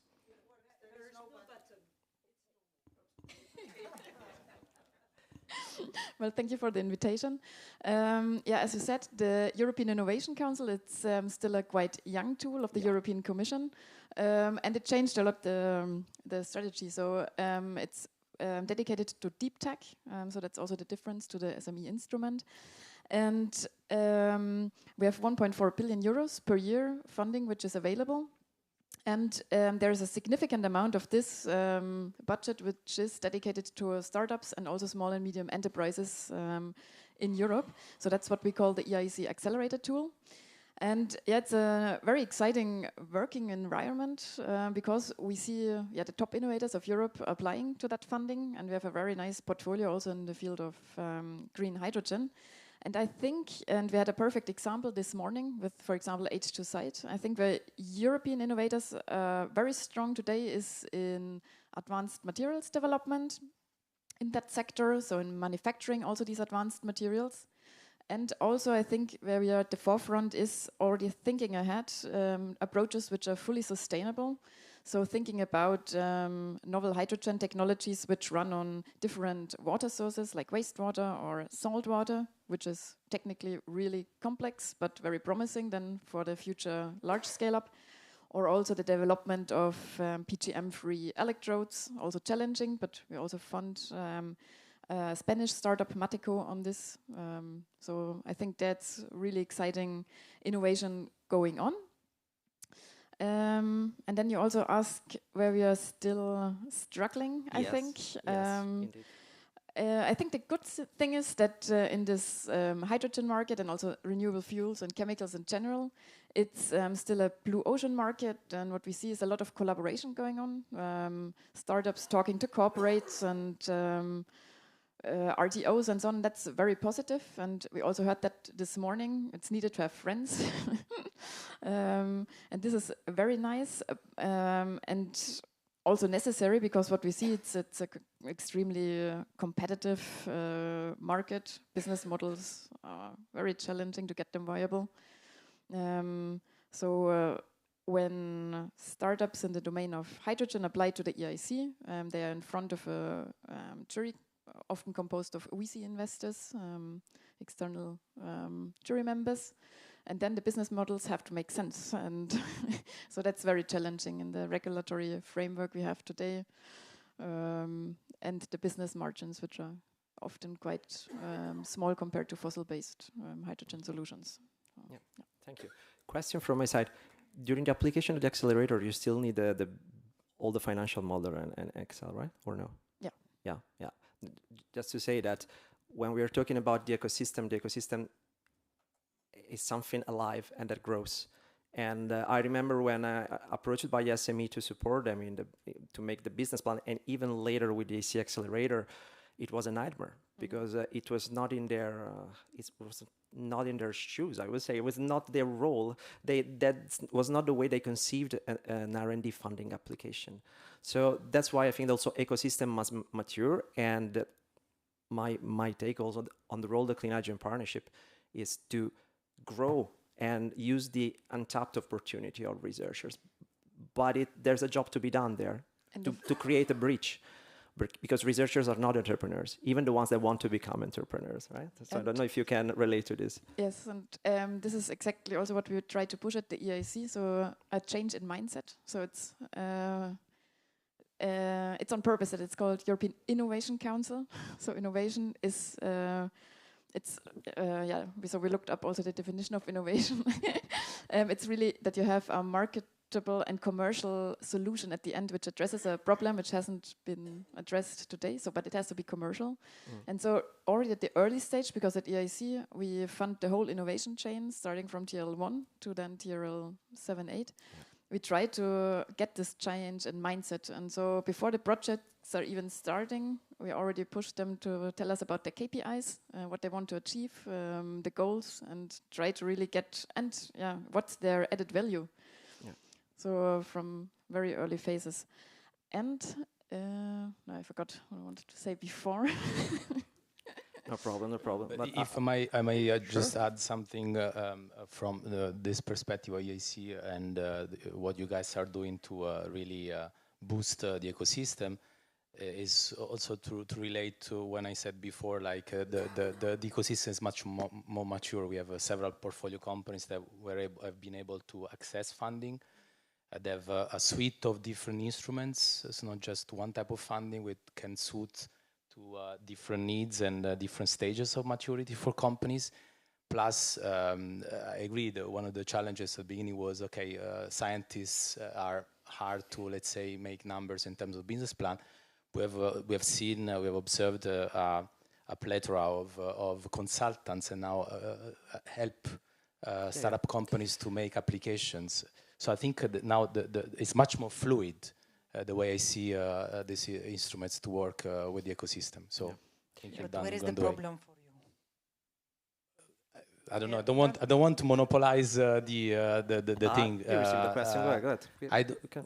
No. But the problem is specific on the AEC, the way they operate, or no. From your perspective, from venture capitalist perspective. Can I maybe reply to this later so that we follow because it will take a few minutes, so I don't want to monopolize. Right. But I will keep this question for just later after the first round of questions. Keep it, and then we go on it. And Elena, so from your perspective, so it's the youth startup and scale up plan and perspective. So what is the single biggest barrier that companies are facing, and how can the community, the hydrogen community, help to overcome it? Yes, thank you. It's a great pleasure actually to listen to this discussion because our strategy is horizontal, so it is not specific for hydrogen, but everything that you said is practically in the strategy. So I feel quite good about the outcome of our work. So I look that you cover what the strategy is trying to do is to cover from the very start, the birth of the startup until commercialization, right? We looked at all the problems, and the biggest one is, the biggest barrier is growth capital. And I think this was mentioned here so many times that it simply confirms also our conclusion. Not seed money, not pilot grants, the gap is late stage equity. Hundreds of millions needed to scale companies into factories. And we have thought about a solution, but we also need you to step in here to co-invest and act as anchor customers and tell us clearly where the barriers are, because this is where we can actually act. We know now horizontally in general where we lack, let's say, additional tools, practically to bring the research to think more in terms of commercializing, also to look at the whole value chain, to look at the regulatory barriers, to look at also skills shortage. Yeah, so these are the different aspects. But the biggest one is the growth capital. Yeah. And you had a second question about the. How can the hydrogen community help to overcome that, or the community, if you want, not strictly Yes, related to hydrogen, but yeah. Co-invest, encourage customers, and tell us where the barriers are, but clearly with evidence, because we only act on the basis of evidence. And it's important because this horizontal strategy, this will be followed by a number of different horizontal acts, but also sectorial approach. And it actually follows from the Draghi report, where he found out that we need more innovation. And how do we compare, how does hydrogen compare to other deep tech companies, right? Mm-hmm. That was the second part. Well, it's deep tech, it's capital intensive, it is long timelines, and it is high risk. Yeah. So, and you have even tough than quantum and AI, because you have infrastructure, pipeline storage, you have fragmented rules, and the demand develops much slower. Yeah. So I think that a model like the Battery Alliance, where you look and align at the value chain and give investors confidence, is a very good way forward. And here, what we need to know is the supply chain risks, the shortages, where exactly we need to focus our attention on, what is the major. Thank you. Thank you. I can't resist, though, to take on my hydrogen Europe hat, because yes, indeed. But again, if you want to talk about ecosystem, then I think really that the banks and the financial ecosystem is important, because the way that they approach the thing is still not ready for a certain degree of uncertainty. And that's why we are more and more talking about what are the right guarantees, for example, that the IB could give to the system, because in the end it's all contracts and the due diligence and up to the FID. And if the bank and the European Investment Bank, for example, it's fully commercial, you don't have anyone to go to. Even if we may say, looking at the project landscape, that what is happening is that only the best are surviving, right? The best one, the most integrated ones, which is probably fair, but they are still all on allow me to be technical, on a corporate finance. So also the biggest one, the one that don't have problem with the banks, the smallest one, we should have project finance. They have a problem of culture to get into the market, and they don't have the growth capital. So it's a two-way thing, and I think you can help also on that side as Commission. Absolutely. Once we come to the solutions, what we are looking is de-risking the investments. Yes, this is the biggest, because our system currently is much more based on VC system is more banks. Yeah. In Europe, this is at least our finding. And it is risk averse, as has already been mentioned. Yeah, so we are aware of this, and we have thought in the strategy of fund, Scale Up Europe Fund, which has also been proposed now in the new multi-annual financial even competitiveness fund. Yes, framework program. So we've made the proposal, and we have already started working on this. We are not waiting for the results of the negotiations, but a clear signal for our politicians is to look into that. Thank you very much. Thank you very much. And now let me reach out, Christian. Hi. So to complete a little bit this perspective round, what signs of momentum do you see in Europe now? If you look at corridors, clusters, partnership, you can take it, you have an ecosystem, quite holistic view. Where do you see the largest momentum?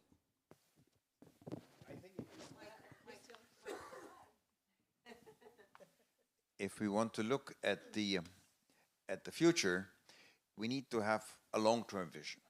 And in the long term, we want hydrogen go to hundreds of gigawatts.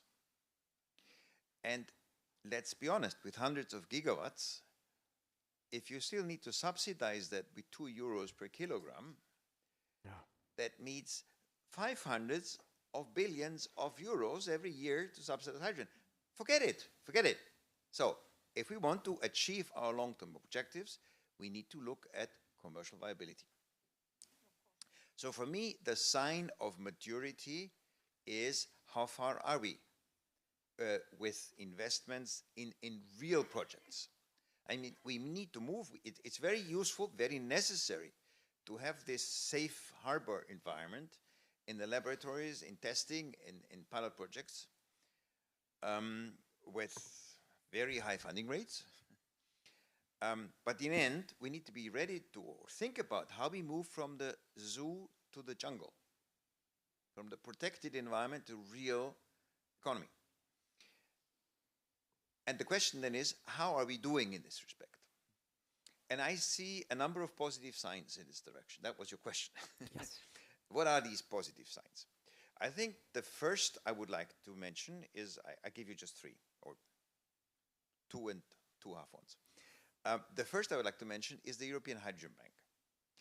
I mean, there's a lot of criticism about it. People say it's not real, it's fake, it's all kinds of strange things that are happening. But if you go down to the business context, it's €1 billion every year, so it's serious. And it is about companies that put in a check of €10 million to get money back after 5 years. So it's not fake. Sorry, who has 10 million euros to just throw away?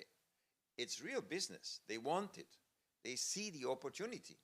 Some others don't see. Yes, the big dinosaurs that we have in the energy system, they all want to get rich. They don't do this. You need the hungry, young scale-ups. They will do this if they see the opportunity. And they do it.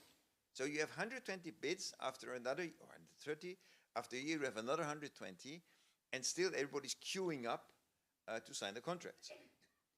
There's some hiccups, yes, I agree, but still, it's serious, real business. And it also shows what is the economic conditions. People say, oh, why is it all going to Spain? Very easy. Look at the table of levelized costs of electricity in Europe. It's a very, very factual thing. And then if you have half the cost in Spain, well, what is the input for hydrogen production? It's electricity and water. So if electricity is half the price, you can be twice as economic. Don't be surprised. So, but it's moving. This is the third round coming. So that's, for me, a very concrete sign of things becoming commercial. Second thing is, you mentioned the ecosystem. Second thing is the ecosystem. And there's, I think, two things maybe to look at separately. One is this micro-level ecosystems, which is the hydrogen valleys. And there's a macro-level ecosystem, which is the European markets. And if you look at hydrogen valleys, we are already not anymore in 100% funding rates, 80% funding rates. We are 10% funding rates. And still, you have lots of people to queue up just to get 10%. Because they say this is a valuable contribution. And apart from that, it's not only money, it's also the ecosystem itself that helps us to promote things. So if you have so many calls submitted, even though there's not so much money to help them all, it means there's a market there that is real, that looks real, that says, okay, per valley we can do 500 million investments if we just get a little bit of help. But also at the macro level, what is the main condition for getting a European hydrogen market going? The main condition is that you actually are able to transport the hydrogen from the place where it's produced to the place where it's used. And there is these 7 corridors. You're aware they have been put up by the Commission on the drawing board, but you also see things moving there. You have the South H2 corridor, where Snam said, okay, we won't be ready for the investment decision in February next year, but we are doing detailed engineering studies, investing 60, 70 million euros, and we'll be ready at least by the end of next year to take the investment decision. And building a pipeline on a terrain that has already other pipelines, because they're repurposing, is fast. So you can build in 2 years, so if the market wants it, it's there. Also, the CEO of Enagas yesterday publicly said they get even 90 million euros from the CEF for engineering. So they're doing the engineering study, is moving. So we can see that actually things are falling in place in the ecosystem. And the third observation is the momentum, the sort of the sentiment in the markets. And we all know that we had this sort of downturn, the hot air getting out of the whole hydrogen hype. But for me, this last week was actually very, very interesting to see that we are now maybe fewer people, but all the people that are discussing know what they're talking about, and they do investments. I mean, in fact, Carmen mentioned that one of the deals that were announced this week. But we are not talking anymore about 100 kilowatt, but we are talking about hundreds of megawatts.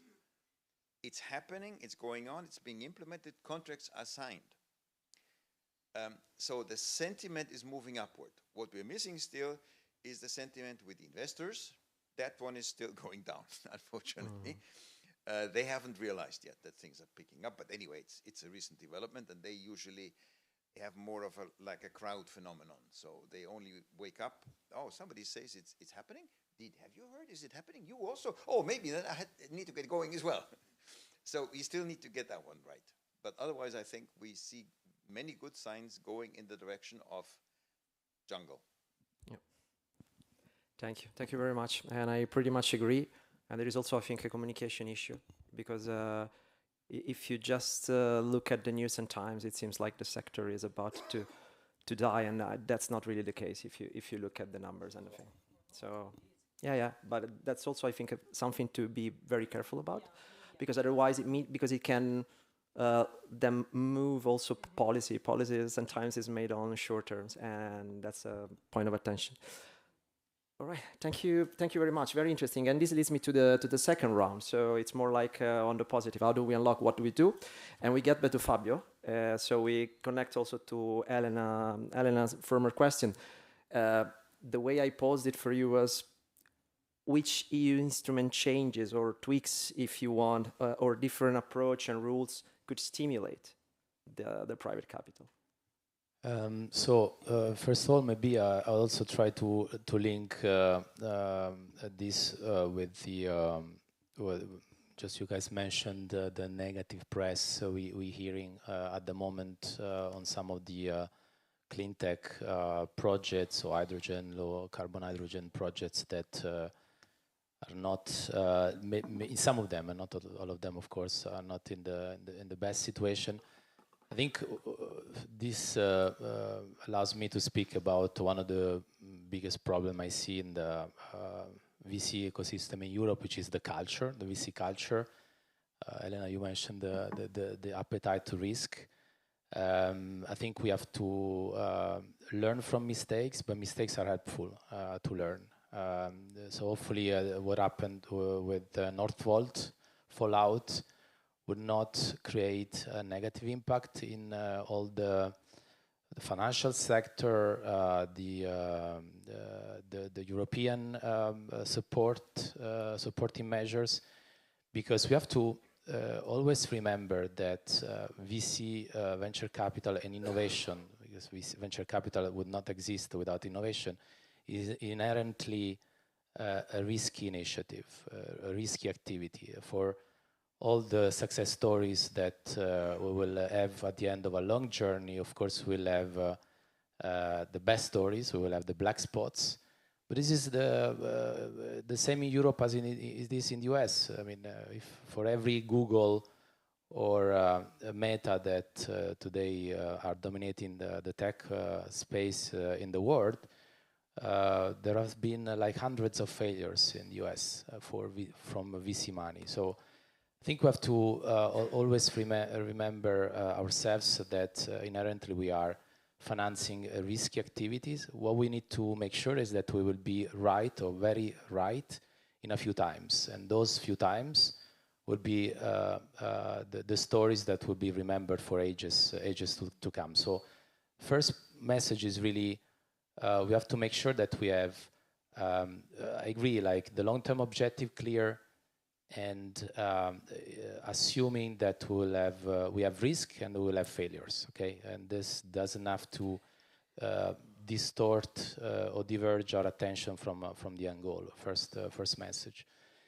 But of course, coming back to you know, what can be part of the solution, or the things that I'm hearing are put up by the Commission, by also by, of course, the overall ecosystem that I've just said is much more, let's say, lively than it was 10 years ago within the clean tech and specifically also in the hydrogen space. I would maybe first start from what we should do as private. Always like first to focus on what we need to do as a venture capitalist, the private money, and then go to the institution, because the institution should act, but shouldn't be just institution and public support to let's say to solve issues we see. So the first issue I see is that at the moment, if we think about lack of scale, capital to scale, the main issue is that we have not enough liquidity at the end of the journey of a startup. Even success stories arrived at some point. We need to, let's say, guarantee some exit, some liquidity to early investors, and maybe even early employees. And if we lack liquidity in the market, then we will have problems ourselves as funds to raise new money, to invest in the new breed of innovation. And if there is no liquidity, at some point in the journey of a startup that would be there like for 10, 12 years before really realizing maybe a full exit, if we don't provide liquidity to early employees to attract talents, we will not have like enough critical mass of inventive and engaging entrepreneurs that will come to pitch us their new ventures, and without that we will not have a great success story. So then we can discuss how to improve the liquidity in the market, and of course it's about instruments from the private capital markets, but also I think facilities that could be supported by public institutions and by fiscal measures. But I think this is like a first issue I see. I would say the second is what kind of measures, can be, I mean, back to your question, because I want to also converge to your question. What can be the measures that today may give support in unleashing some of this growth capital that, again, should come from private with the support of public. I'm hearing about this scale-up fund, which is certainly a great news in the panorama of what we're hearing. But I think, again, as usual, the devil is in the details. I think we'll need to see how this fund will be governed, what will be the governance. I'm hearing, for instance, that the fund might become, let's say, might be having a lead strategy, so strategy of leading rounds. I think we have to be careful about that, because we need to make sure that public money crowds in private money, not crowds out private money. And if a lead investor, for us, it's a kind of a competitor that would, possibly raise the valuation, create inflation, and make us basically more challenging to provide great returns to our investors, then maybe is not the right way to structure this fund. If this is a fund that will have also not just equity instruments, but also instruments that not necessarily provide just equity, but for instance guarantees, or maybe support. Yeah, maybe support private money as maybe a full backstop in case of a fall, in case of a failure or partial failure. Maybe this is a best way to address the scarcity of scale-up capital, because I remember for those that maybe don't know a lot the way public institutions need to account for risky capital. For every dollar invested or euro invested in risky capital, you need to provision the same dollar, the same euro in your balance sheet.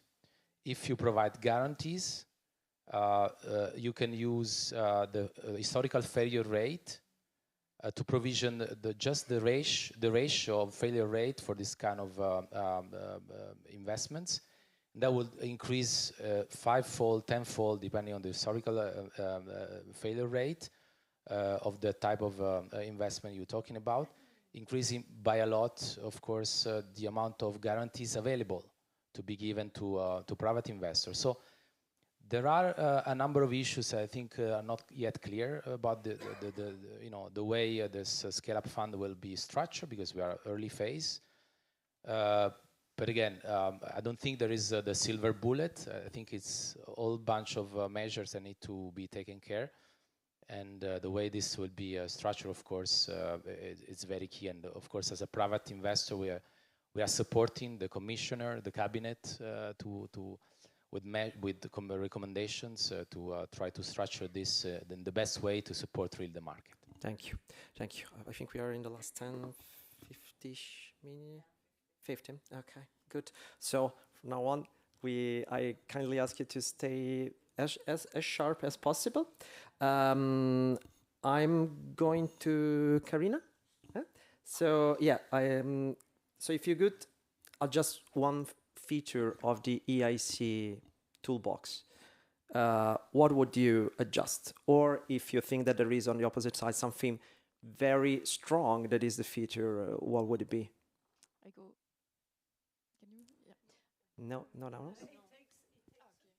Okay. It goes fine. I take the opposite, the positive feature. Good. So in Europe, we face the European paradox in innovation. So it means we have really excellent research, but then it doesn't translate necessarily in innovation, or not enough. And I think the European Innovation Council addresses that quite well.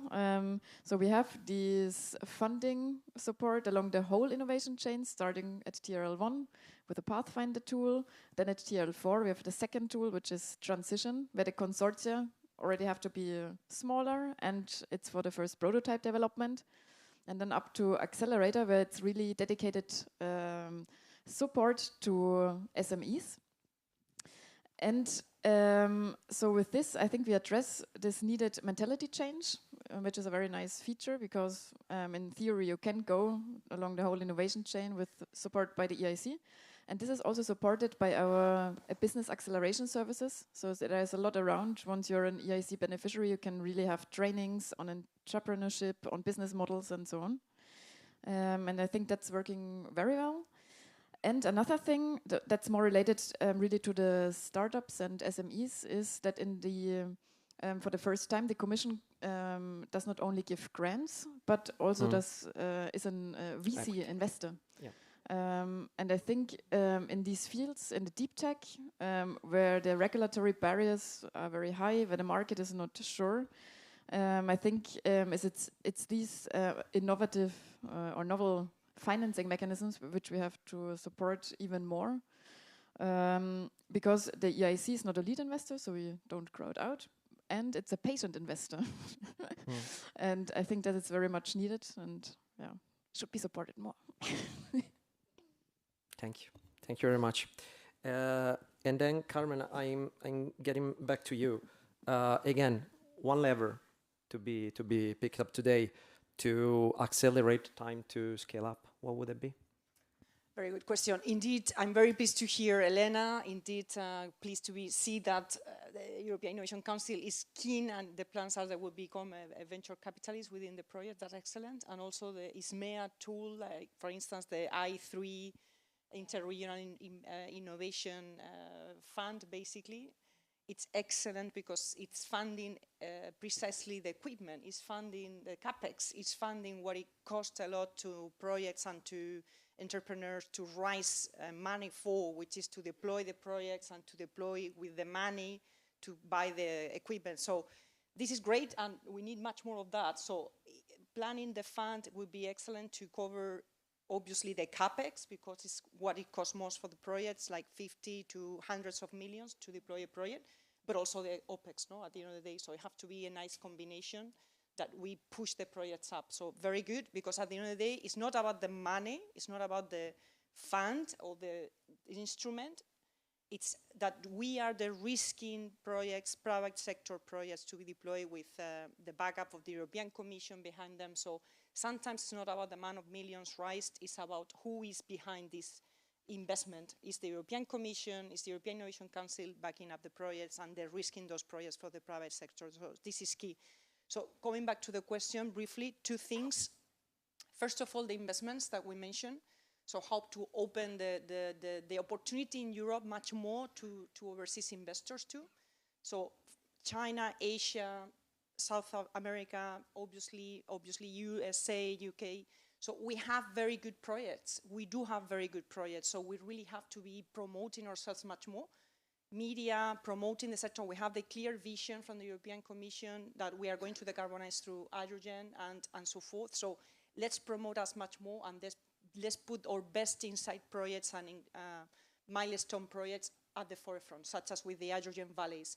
So the next generation of hydrogen valleys, to me, makes sense that should be coordinated by investors or one company that has an inside project there, or a really insignia project there. So again, because researchers sometimes do not have the right profile to understand how to deploy a project or how to basically develop a project. So it's good to have at the forefront really the investors or really the companies that are have the most important projects on the most relevant projects with those hydrogen valleys. So that could be a good push to perhaps attract more investments to those projects and to move those projects forward.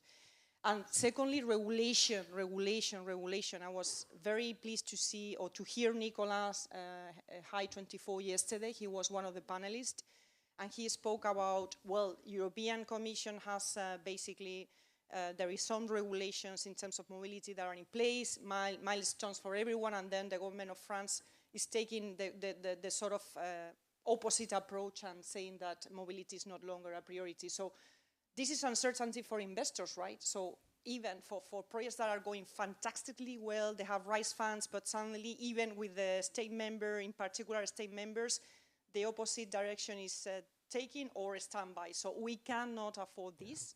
We are losing time. So perhaps we need more integration. Perhaps we need to really put again on the table to integrate Europe and to have an integrated European Union with more, more integrated member states. So to basically be more competitive with the global circumstances and the global geopolitical circumstances. So this is an example at member state. Another example at regional level with, and this is natural hydrogen, which is, I'm very pleased to see now, like more in the conversations, and also with particular funds from the European Commission with the tender that was launched. We work very closely with the European Parliament and with ITRE to have the European, at the European level, natural hydrogen considered. So it's going to be mapped, and we will work on the regulatory framework for that, to have it basically with the appropriate regulatory framework to be explored. But again, a concrete example.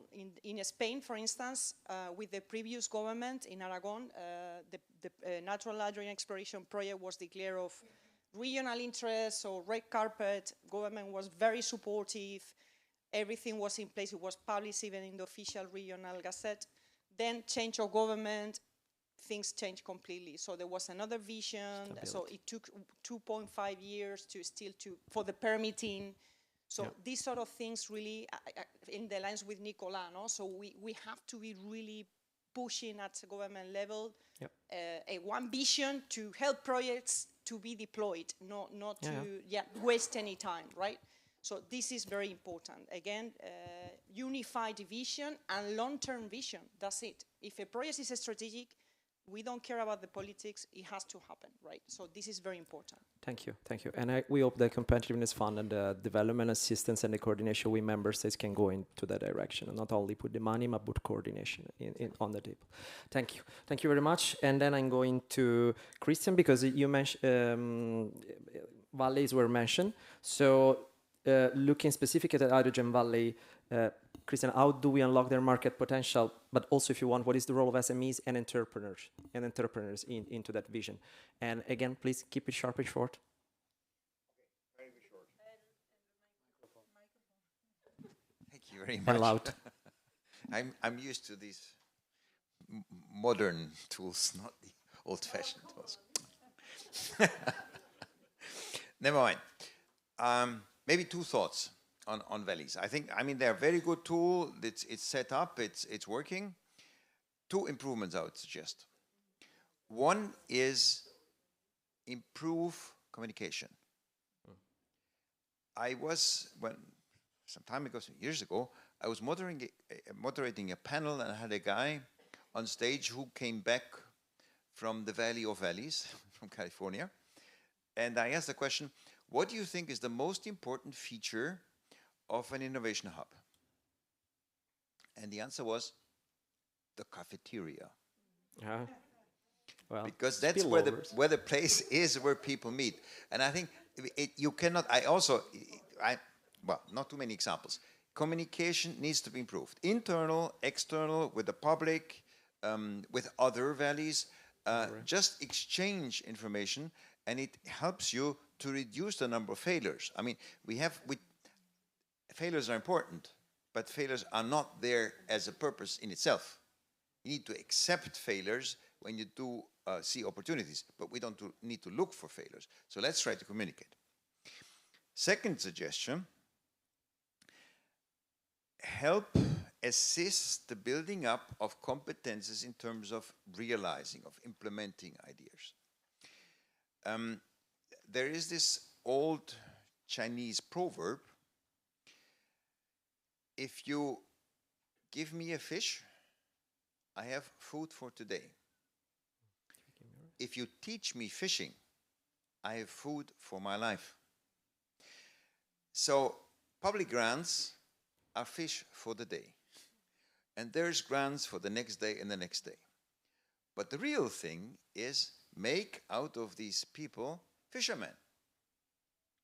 Because then they can survive in the jungle, referring to my previous image. And it's not just money, it's lots of skills that are important to become fishermen. And let me tell you one thing. I mean, if you want a fisher boat to go out and catch many fish, you need investors. But the investors give their money to the good fishermen, not to the good pitchers.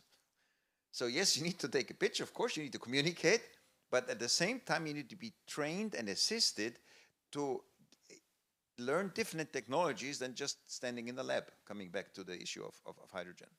So I think valleys need to, and by the way, also the supporters of valleys, the Clean Hydrogen Partnership, need to put more emphasis on getting people ready for going out in the market and standing up in front of investors, because then they will be successful. Therefore, Mirela had this chart this morning with the 19%. Why is it only 19%?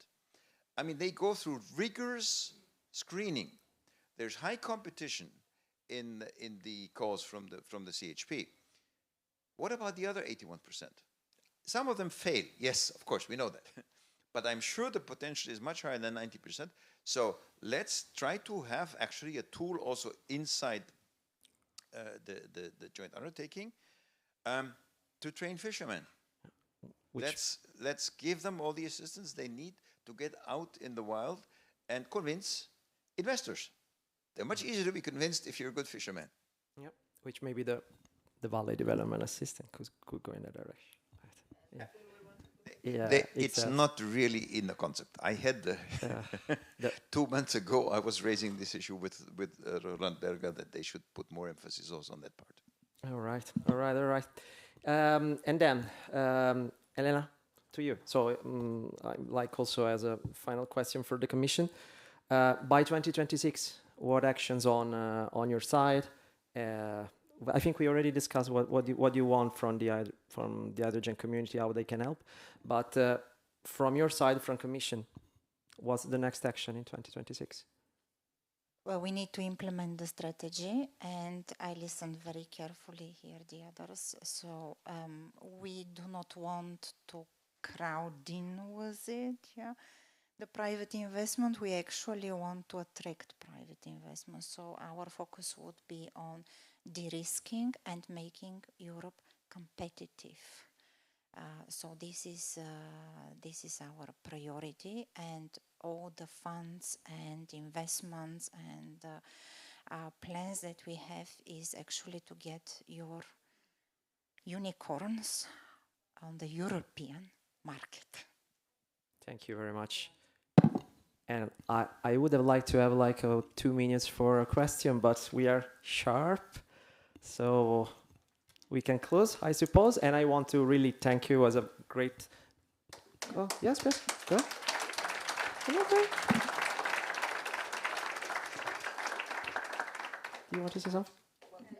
Just to add that investors are there truly. I mean, there is an appetite, and again, I'm repeating myself, but there is a lot of investors waiting for the projects to shine and to be seen more. I would say that that's the message. So investors are there. Let's really work it out to be much more attractive. No? Thank you. Thank you.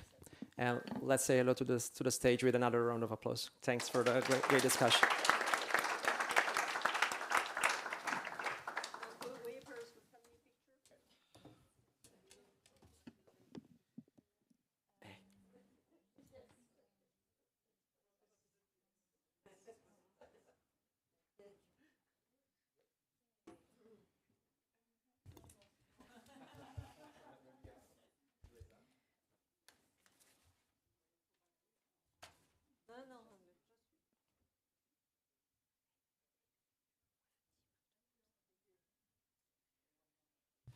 Put your paper here.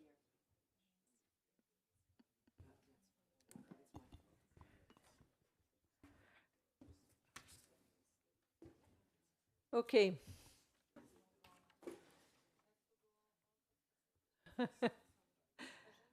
Yeah. So we reached the end of this very intensive, not only European Hydrogen Week, but also this 1.5 days of our innovation forum. I mean, it's not easy for me right now because I have to cope with 2 things. Keep your attention before lunchtime, and it's already lunchtime. And then try to summarize all what was being discussed in 1.5 days and keep it short. So I'll try to do my best. We know that we have to tackle the issues that today we have too many hydrogen innovation that are still stuck between lab and market, and this for many reasons, fragmented instruments, weak synergies, or not sufficient synergies, and then the lack of robust startups and scale-up support. So we really need to dig into how can we better be more efficient in the pipe funnel, and how can we enable each hydrogen innovation to scale up and to implement it at a territorial level. During day 1, we understood that one of the key strengths in Europe is working in partnership, is to keep innovating, never give up, build competitive and sustainable clean hydrogen ecosystem. And I'm very proud to say that for the past 15 to 20 years, the joint undertaking has been working to translate research and innovation into industrial impact and jobs. And I'm sure that through the different examples that were being given and shared with you during the Innovation Forum, you will agree that we did a good job, but we need to do even more in the next years. What was discussed during the first day? We have strong assets. We should make it maybe more visible. We have world-leading in the electrolysis manufacturers. We have deep research and innovation expertise, and it's only a short example. We have many of our speakers says that hydrogen, clean hydrogen, needs to remain a strategic priority. It was said by investors, it was said by company, but it was said also by the European Commission. And we need to commit even more to develop the hydrogen economy. But we do need things to be simplified. We need to have more speed. We need to have coherence and consistency over time. So that was repeated many times in order for us to succeed. So sector alignment is crucial. It depends on what? Focus research agenda. So we need to have a common joint strategic research innovation agenda when it comes to hydrogen. But we also need to have this sector alignment with the member states.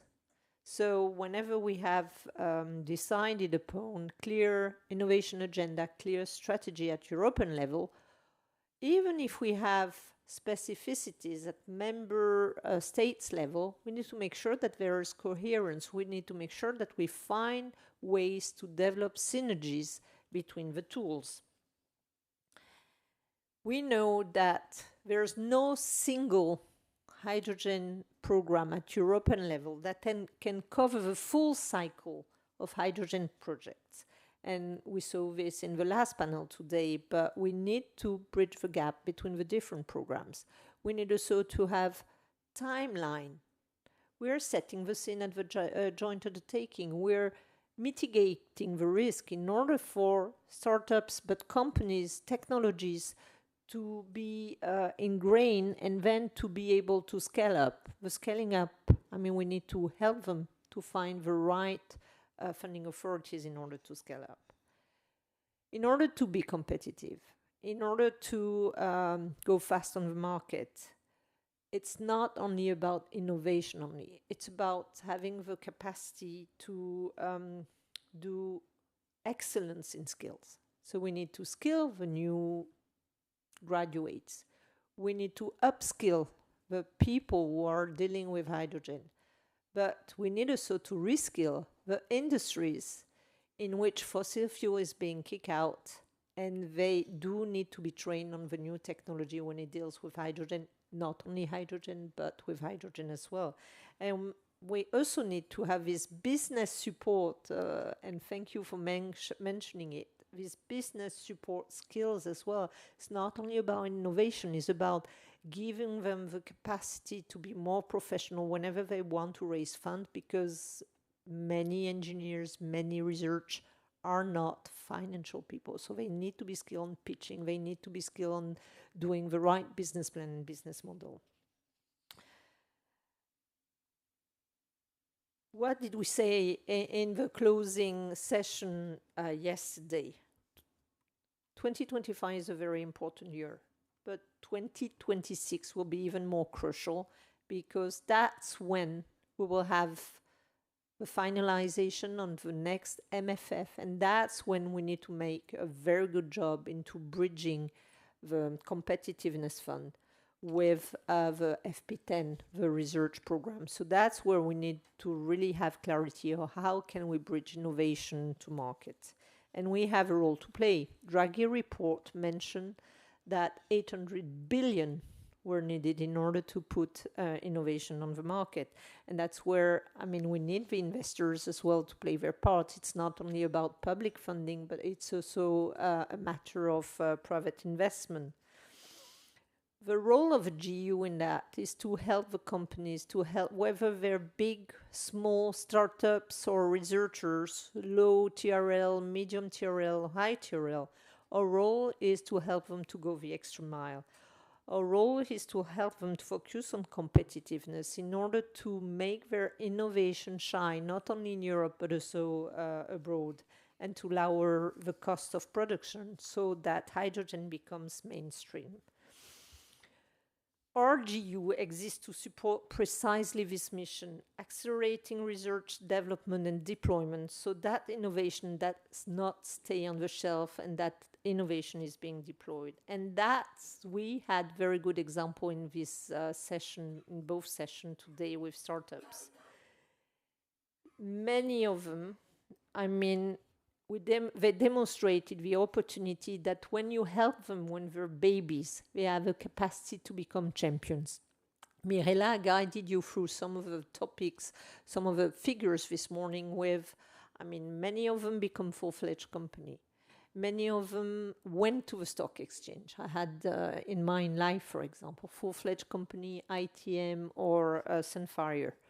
Many of them became part of the IPSE, of the 4 waves, and the list was incomplete. And because we have more than 15 companies that benefited from our fundings that are building the next gigafactories, if we keep that term. Some of them even become unicorns and manage to raise nearly €1 billion funding. So we are very proud of that. And without the fundings that we put on them at the beginning when they were nobodies, help them to have credibility and to demonstrate credential to the investors, because an investors will not only invest on a PowerPoint presentation. Our role now, and I take it as a key insight from the discussion today, is really to bridge the gap between research and demonstration, to really move this extra mile from laboratory to market and to fabrication. So in order to do that, we need to work together on the go-to-market. We need to bring our contribution to make a better job when it comes to business stability. Synergy is key for that. We need to optimize what we have, and we have already a lot. We have a lot of building blocks, but we need to make a better job of bonding them together, building connection, and moving even faster. And in that perspective, probably Hydrogen Valley is a good way to start with. I really like the example of a fisherman. I mean, I had trouble to connect the fisherman with a jungle, but anyway, I can be creative. But what I take out from your comment, Christian, is that the public grants gave fish for every day, but the private money will help to fish for life and will help to finance the boat. So we need both. And we need also all these results to give credibility and visibility. I mean, it was not necessarily for me top of mind, but we need to make more visibility for all the companies that we are funding, because that proves to be very helpful. Another insight from today's session and from yesterday as well is patience, resilience, agility are key words. And there were, I mean, yesterday we had the Trieste project, and one of the representatives explaining it, not at every single door. He was given some money there, and then the money disappeared, and then he went to another funding authority, and finally he managed to make it. And now today he had a station, he had a several megawatt project going on, and Greece is on its way to make a green hydrogen. So we have I was talking about visibility and just a moment before, but it's our joint responsibility to communicate more on success stories. And I'm very happy that we take this very seriously at the joint undertaking with the launch of our success stories campaign. So you will hear more and more on that, because it's our responsibility to give you visibility, but it will help the ecosystem to grow, because it will give you credential. And then I heard something today, and for me, I mean, I didn't have that in mind as well, but we have another superpower. The possibility through the Clean Hydrogen Partnership to create and foster a networking of friends. I really like this image. We foster the networking of friends. And I always said for many, many years in my previous position that the Clean Hydrogen Partnership is a glue. It's the missing link. It's the bridge between all the different players of the ecosystem in order to make the best with what we have and in order for us to be prepared to reach for what we're missing. Yesterday, I used the word in my closing as we are the orchestrator. And I see us as being the orchestrator of a future that Europe needs when it comes to hydrogen, whether it's in competitiveness, or whether it's in helping startups to grow, or hydrogen valleys to deploy and to be successful. Our superpower as well is to make the future that we need a reality in the coming month, in the coming weeks, in the coming year. Hydrogen is a family.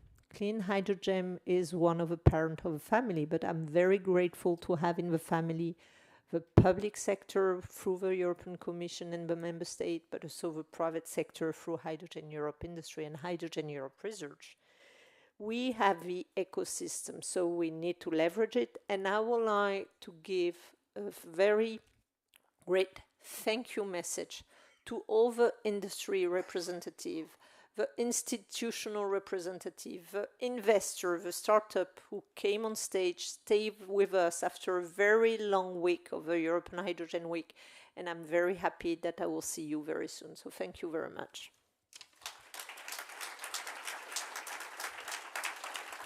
And I would like to call on stage the member of the Clean Hydrogen Partnership together with my stakeholders to come on stage for a family photo, and then it's time for lunch.